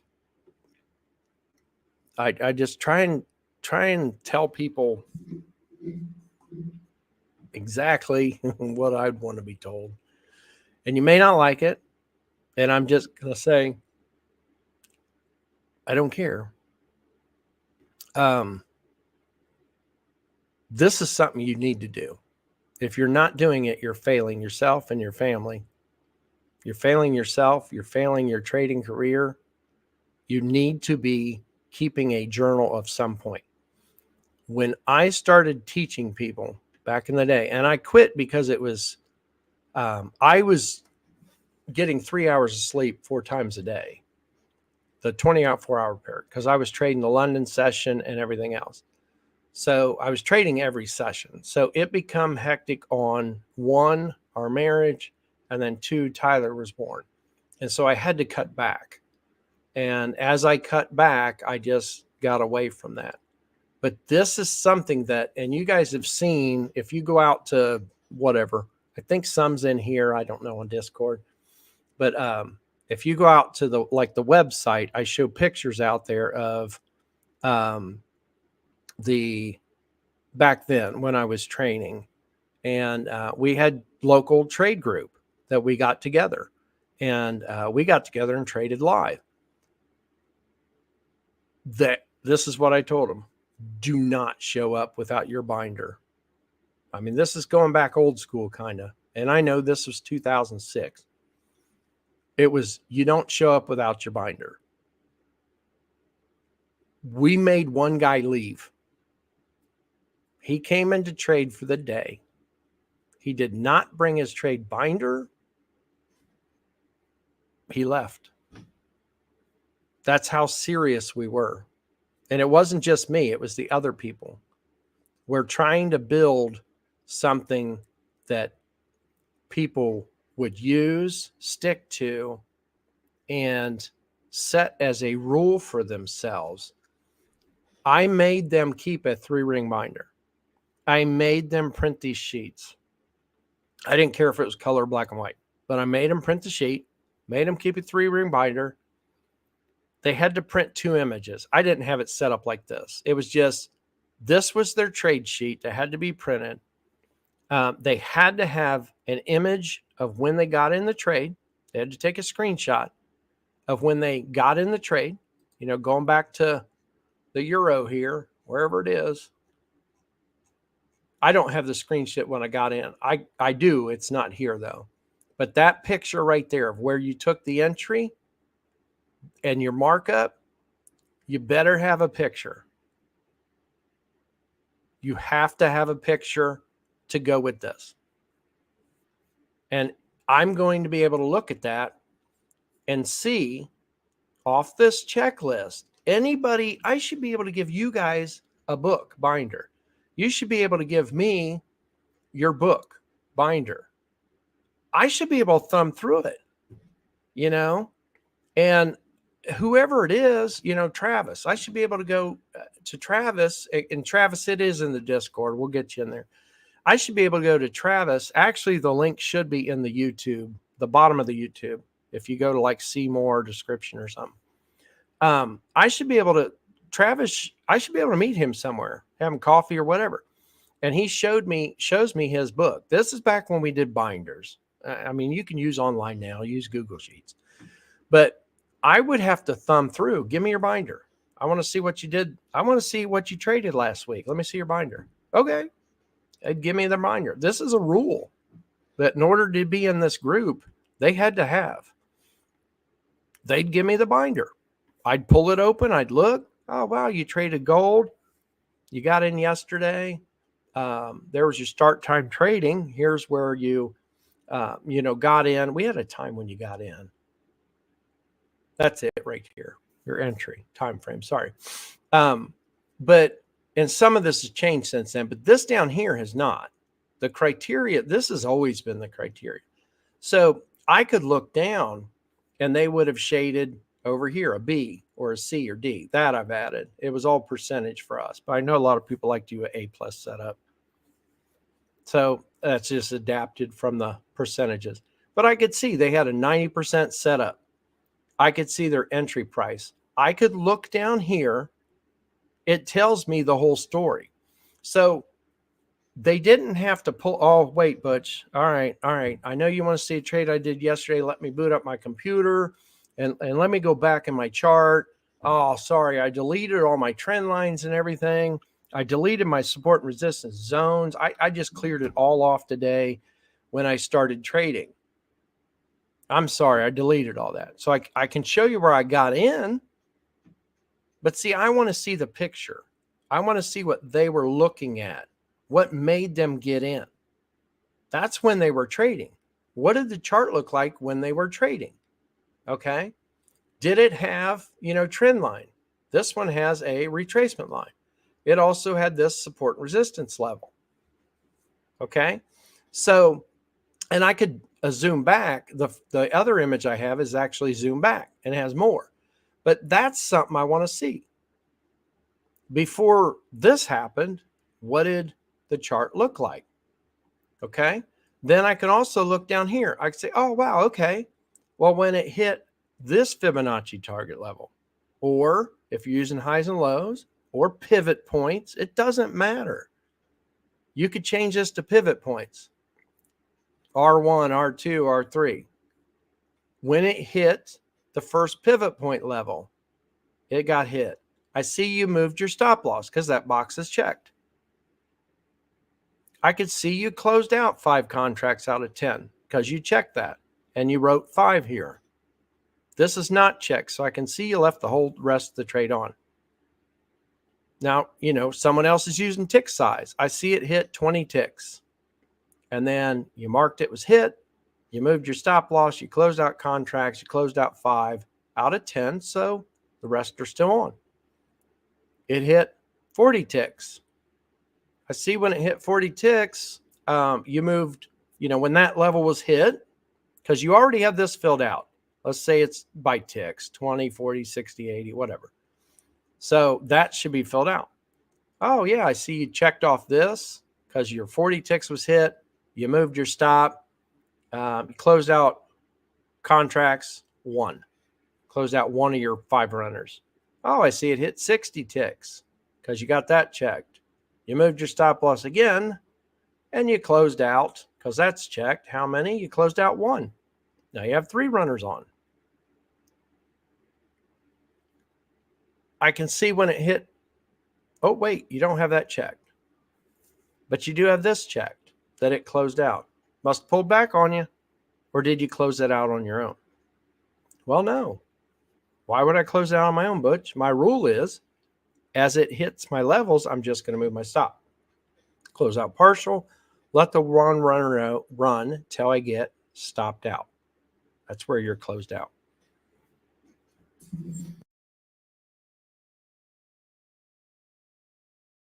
Entry image, exit image, the whole trade.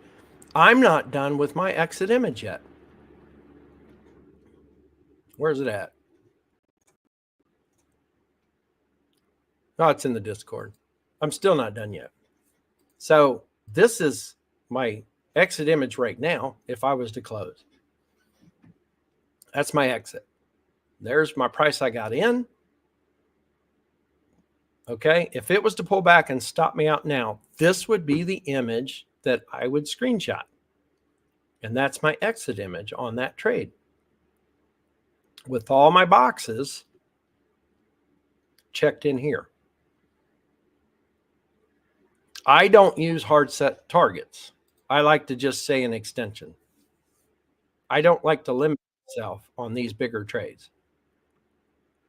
So for me, I like when it pushes down, it extends itself down. I'm going to look for a place to move my stop.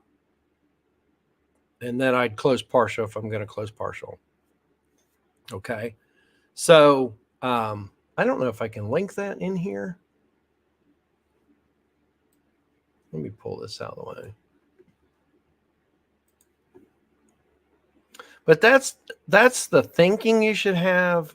Again, I don't expect anyone anymore to use a 3-ring binder. I don't use a 3-ring binder anymore.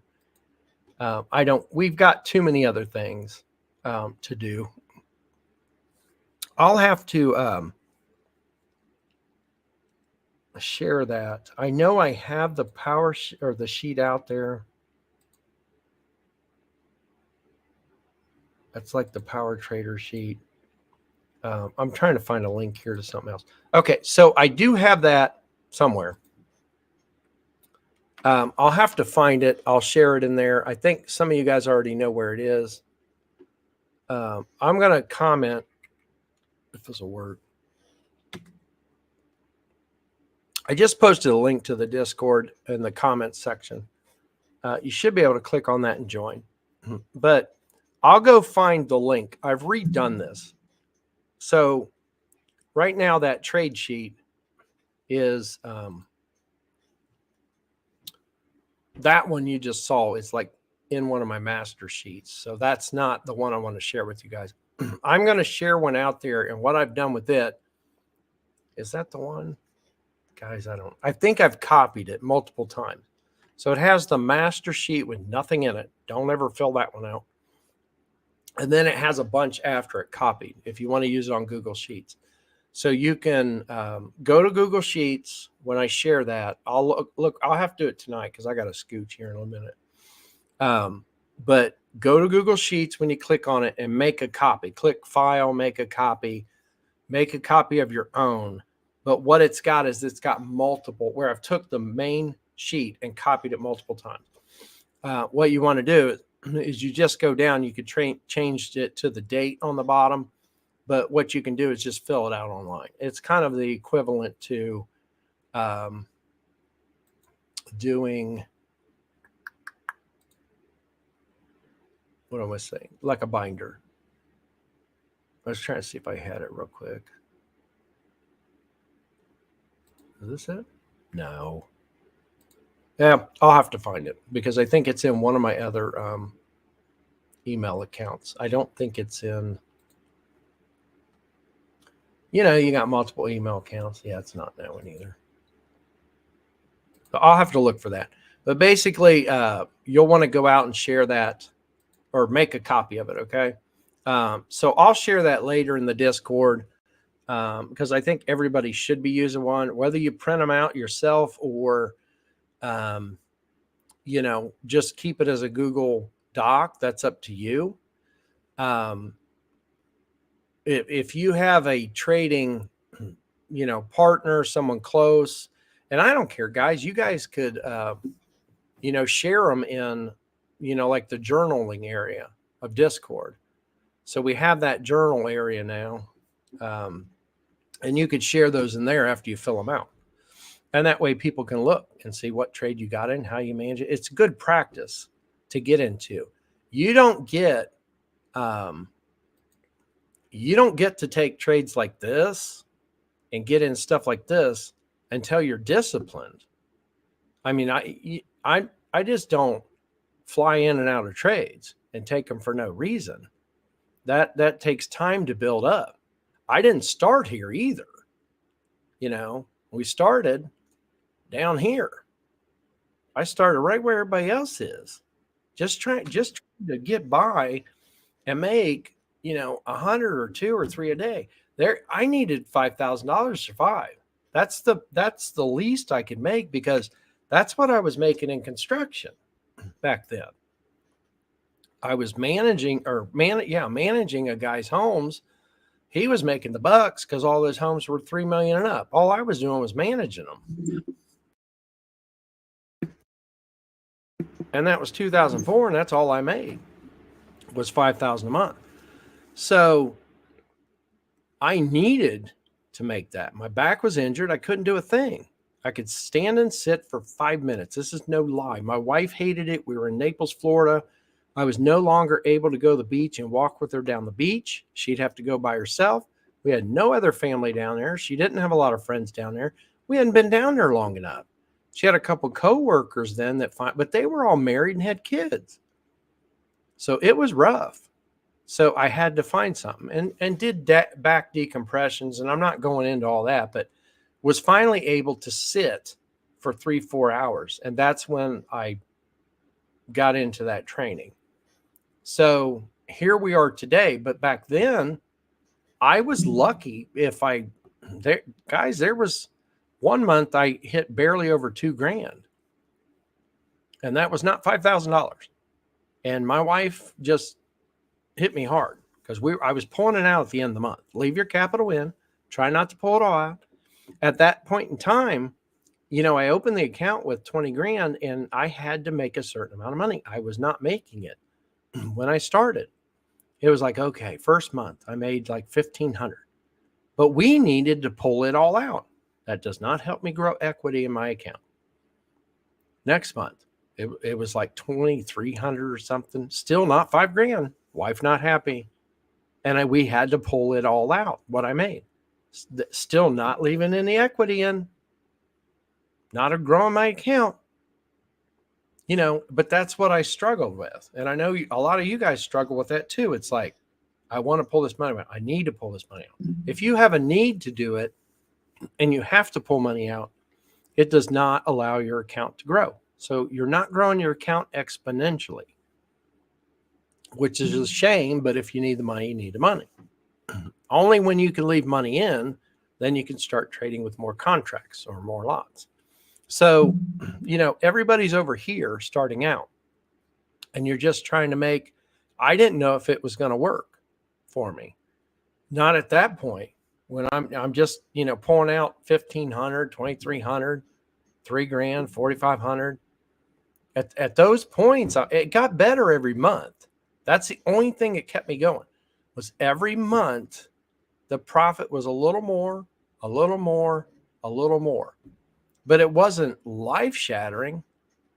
I didn't go from making, 1,500 my first month to making 10 grand the next month. It was not life altering, big news, wow factor. There was none of that. It was just daily grind. So, treat it like a business, treat it like your job.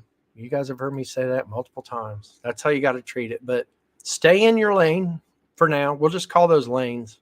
What lane are you in? 1, 2, 3. Stay in that lane. When you start pulling out money, or not even, if you can get in your lane and not pull anything out and leave the money in, you're going to be better off. you're going to get to the next lane quicker. You're going to get to add a zero quicker. So let's say I'll go back to that chart. So let's say you're in, we'll call this lane 1, the 0.5 lots. Let's say that's the lane you're in. Trying to make just, $200 per trade. That's it. $200 per trade, 3, 4, 5. Maybe you're trading 20 months or 20 months, 20 days, all 20 days. And that's what you're trying to make. Okay. So stay in that lane until you can grow your account. The only way to grow your account and be able to trade it exponentially is to leave money in. If you're in a prop firm, once you get into a profit position and you can do a withdrawal, I recommend at least pulling out half. Don't pull it all out. If you pull out all your prop firm profit, then the next month you're probably going to blow the account. I'm just going with the odds. I'm not trying to jinx anything, but you're probably going to blow out your account. And then you're going to have to start all over. Why would you want to do that? Let's keep the odds in our favor. You guys know I'm big on that. Keep your odds in your favor. So again, if you can hit your target on a prop firm, let's say it's $3,000 and you can pull out all $3,000. Then what cushion are you left for drawdown? Not much. You're probably going to get stopped out. And what do you have to do? Now you got to go back and get an eval account and start over. Got to start back at square one. Why do that if you've already passed? And I've been through that with the local traders back and forth. And like I told you, the one of them would pass, do a withdrawal, draw it all out, and blow the account. Well, you know what he would have to do then after that? He would go back and buy another account. You know what makes it worse? I'm going to tell you what makes it worse for him. He's doing 10 accounts locked together, copy trading at a time. Imagine that, passing an eval on 10 accounts that are piggybacked, trading the 10 accounts, pass your eval, get a PA account, trading the 10 accounts, profit, great profit, closing out or withdrawing all the profit you can, take everything you can get, and then the next month you blow them all. What do you have to do? You have to start back at square one. You have to go through the eval again, eval phase, where you don't get paid anything. Let's say it takes you 30 days. That's 30 days no pay. What's better to do is take half, leave the other half in, give yourself a bigger drawdown. Then the next 30 days, guess what you're doing? You're not blowing an account, and you're getting a payout at the end of the month, probably. More than likely. Just do half. Don't pull it all out. That's all I'm going to harp on that. But if you're looking to stay in it long term, the only way you can get, again, from lane 1 to lane 2, where it's another zero, is to grow your account. Trade your account exponentially. And what I mean by that, you might have let's say you got a $10,000 account. Okay. Then it grows. Where do you make the change? How many contracts are you putting on? Okay. Is it 5? Is it 4? Is it 2? Is it 1? It should be micros. Let's say it's 10 micros, $10,000 account, 10 micros. When it grows up, your account gets to 11,000. What are you going to do? 11 micros, 12,000, 12 micros, 15,000, 15 micros. You lose money or you withdraw. Let's say you're up 15,000, you can withdraw. Let's say you withdraw 3,000. Now you got 12,000 in the account. How many micros should you trade? 12, not 15 anymore, because you took equity out. So trade accordingly. But that's how you should trade. If you have a $10,000 account and you trade with 10 micros and you lose 1,000, you go down to 9,000 the first week. Well, then the next week you should trade with 9 micros. So as your account shrinks and grows, that depicts your max contract size based on your risk level. But anyways, I got to get, I hope you guys enjoyed this. Again, I hope you thought about how you would have moved your stop, closed partial, not closed partial, as that trade went. Again, yeah, if you do one micro per 1K. Yeah. So you'd be doing 10 micros on a 10K, 100K, you get the math. It's just more zeros. So as you look at trading and as you see my stuff, I try not to post all the big trades because I try and keep it realistic to you guys. That's why I've got the smaller Top Step account where I trade in that one. That one's only a $200 a day account. That's it. That's all I'm popping in there. And that's just to show that, yes, it can be done. So the bigger accounts, I try not to push those in there too much on you guys because I know it's great to see, but I don't want anyone to get discouraged. So please don't, as I post those bigger trades, normally they're in the 4X. Normally the gold and stuff like that, I might get up to 3, 4, or 5. But as I post the bigger trades, don't get discouraged. That's not why I'm posting them in there. I hope you guys know that. But just adjust the size down. So if you see a trade and I'm up, 6K, just know that you're going to be in one of the other lanes. You might be in the 6K lane, lane 3. Okay, I'm in lane 3. So my trade's 6K. Well, you might be in lane 2. That 6K trade for you would be 600. Or you might be in lane 1. It might be a $60 trade. And that's okay. It's the same trade. We may have all even taken the same entry. It doesn't matter that you've got a $60 trade and someone else has a $600 trade and someone else has a $6,000 trade, or the guy above me has a $60,000 trade. Because you look at my Euro trade today we went over, it's up 17,000. That's what's at. And I'm tempted to look here and see what's at. But last time we checked, it was 17K. Yeah, 17,620. So that trade for me is up 17,000. That's a big trade. I love that trade. When it hits 30, I'm going to close out 3/4 if it hits 30. Until then, I'm moving my stop. To me, that's a good trade. I'm in lane 3. But you know what? There's traders in lane 4 and 5. So the trader in lane 4, if he took the same trade as me, I'm up 17. He's up 170,000. Imagine that. I'm not there. My account sizes are not that big. All right. It'll get there someday, but not. My IRA is not even that big to handle that right now. Okay. So someday they'll get there, but you got to start out in lane 1. You got to focus on your trading on lane 1. Don't worry about the money. I don't know. I can't stress that enough. I know so many people just worried about, but I've got to make 1,000 a month, or I got to make 2,000 a month, or I have to make 10,000 a month. It's fine to say that, but don't let your trading revolve around that. Set up your rules.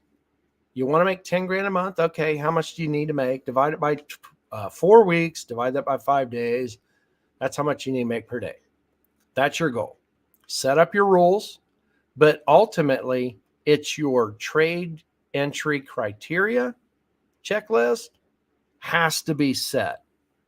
You need it in front of you to take your trades.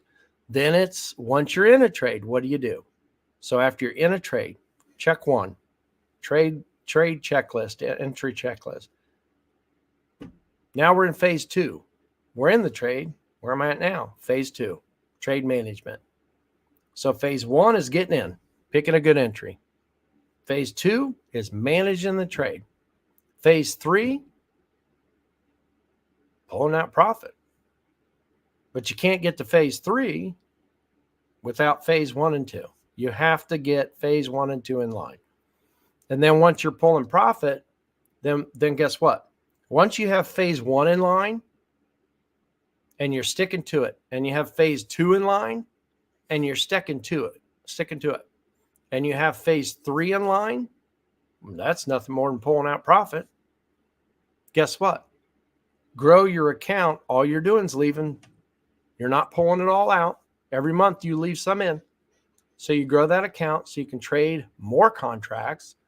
Eventually you get to where you're noticing an extra zero. You're noticing instead of a $30 trade, it's a $300 trade. You're noticing instead of a $300 trade, it's a $3,000 trade. You're noticing instead of $3,000, it's $30,000.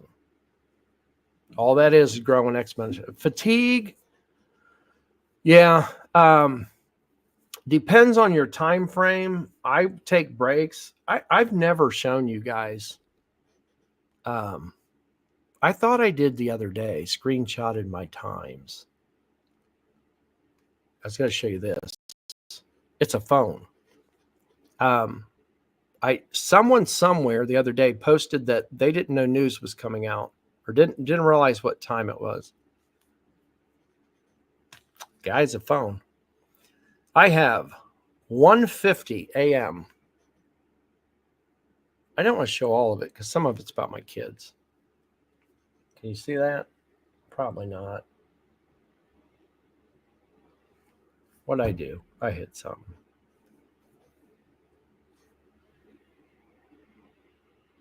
Maybe. See that? 1:50 a.m. Well, what happens at 1:50 a.m.? 2 o'clock. Euro session. I set that alarm and it said news. So I set that if there's news coming out during the London session and I want to be awake for it. I have one at 8 a.m. It says 8 a.m. for me, says check news calendar. I don't really need the alarm and the news calendar because it pops up in our Discord. So I don't really have to do that anymore, but that's an alarm here. The alert you guys get in Discord from the Money Duck Helper or whatever we call it, the alert that you get at 8 o'clock, that's where it comes from. It comes from my phone. Well, it doesn't come from my phone. That's why it's in there. Because I had alarms set up at 8 o'clock. Check news calendar. 8:25, Forex market open. 9:25, U.S. stock market open. 11 o'clock, break in the morning. 11:40, lunchtime. That was 12. I moved it up. Okay, I have a power hour. I have 1 o'clock that tells me lunch is over. Yes, I have an alarm that tells me lunch is over, get back to the chart. So I set up the alerts in there because I'm like, I have them on my alarm. I still have them set. So they still go off at 9:25 and I'll probably never kill those. But I set up alerts for everything. I recommend doing the same. Set up alarms on your phone or on a computer or something that get you away from the computer, take breaks. You guys know normally I'm in here till whatever. I get up and take I call her an office dog. It's my wife's dog. But anyways, I don't know where she's at. She's here in the office somewhere. And, she helps keep me in line. She's got to go outside to the bathroom. Well, that helps me get up. So it actually happened in one of the live recordings one day that I had to get up. But anyways, use alarms for that. As far as fatigue, get away from the charts as much as you can. It's very hard on the eyes. And that's where I like to take the trades, like that Euro trade I'm in. I don't really need to trade anything else. I didn't need to trade anything today. Don't really need to trade tomorrow. I'm locking in good profits on that trade. Do I really have to take a trade? I don't. Do I still take trades? Yes, I do. So one thing I recommend is sticking to time frame. Trading 8 o'clock to lunch is a time that I like to trade. So I'll trade from 8 in the morning to lunch. At lunch, I may come back. It's normally not to jump right back into trading. I'll check my trades, move my stops if I need to, close partials if that's what I'm doing. But after lunch for me, all I'm doing is managing trades. I'm not staring at charts. So what I'm doing then is working on other stuff. I'll say it. I'm not ashamed. Not ashamed. I'm 56. I'm just going to say it, and I'm not going to be ashamed that I've taken naps here and there. So I have come back from lunch and been like, a nap sounds kind of good right now. And for you younger guys, you'll get there. Don't laugh at me. Some of you are probably laughing, I know. But you'll get there. Trust me. So yes, sometimes I've been tired. The other night Monday night, I was up till 4 a.m. So yeah, sometimes the afternoon nap is necessary. It's either pump yourself full of caffeine and stay up all day. So that's a great way to rest if that's what you have to do. Yeah, after about 2 hours of watching the charts, making mistakes. Yeah. And that's another thing. I think you're on a 1 minute, aren't you? If you're on a 1 minute, I recommend trading for like an hour. And that's it. Really, 30 minutes to an hour on a 1 minute, because that will happen a lot. The smaller time frame you're on, the more you get in and out of trades and potentially riskier trades. So that's just the rule of thumb. That's not just me. If you're on a 1 minute time frame, typically your trades are anywhere from a couple minutes to like 15, maybe half an hour. But typically, if you're on a 1 minute time frame, your trades are like 3 minutes to 15. If you're on a 3 minute time frame, your trades are typically like 20 minutes to an hour. If you're on a 3 or 5, if you're on a 15-minute time frame, well, your trades normally last a few hours to maybe all day, or like this one. This one I got in on a 5-minute chart, the euro, and it turned into something else. All right. Yeah, that's what I would do. I'd stick to that 1 to 2 hour max, or you're going to get wore out. And that's part of it, because if you are on a 1 minute, that is more stressful. That's why you're getting a lot of fatigue. So and I'm not saying that to say get off the 1 minute, but what I'm saying is if you are down on that, the lower time frame you are, the more stressful it is. That plays into how tired you're going to be, because it's more stressful, because it's more involved. You got to watch it more. So keep that in mind. If you're on a 1 minute, like I said, maybe an hour, 2 hours max. I wouldn't go over 2 hours at all on a 1 minute. But keep that in mind. That's why you'll get kind of fatigued, is because you're really, it stresses you out a lot. All right, guys, I'm going to kill it here. I got to get be up in Vandalia at 4, and then we got a music or something. So I hope you enjoyed this. Again, if you see my bigger trades like that, just keep in mind, just adjust it down to your lane, what lane you're in, and just go from there. Okay, I have to drop a 0. If that's if you're in lane 2, if you're in lane 1, you drop 2 zeros off my trade. It's not, and I kind of, sometimes I'm reluctant to show those, because I don't want anybody to get discouraged. That is not why you see those. And my hope is that no one ever gets discouraged from that. It is something you'll get to. All right. So I'll see you in the Discord. I'll be back in later tonight. Talk to you later. Thanks for hanging out.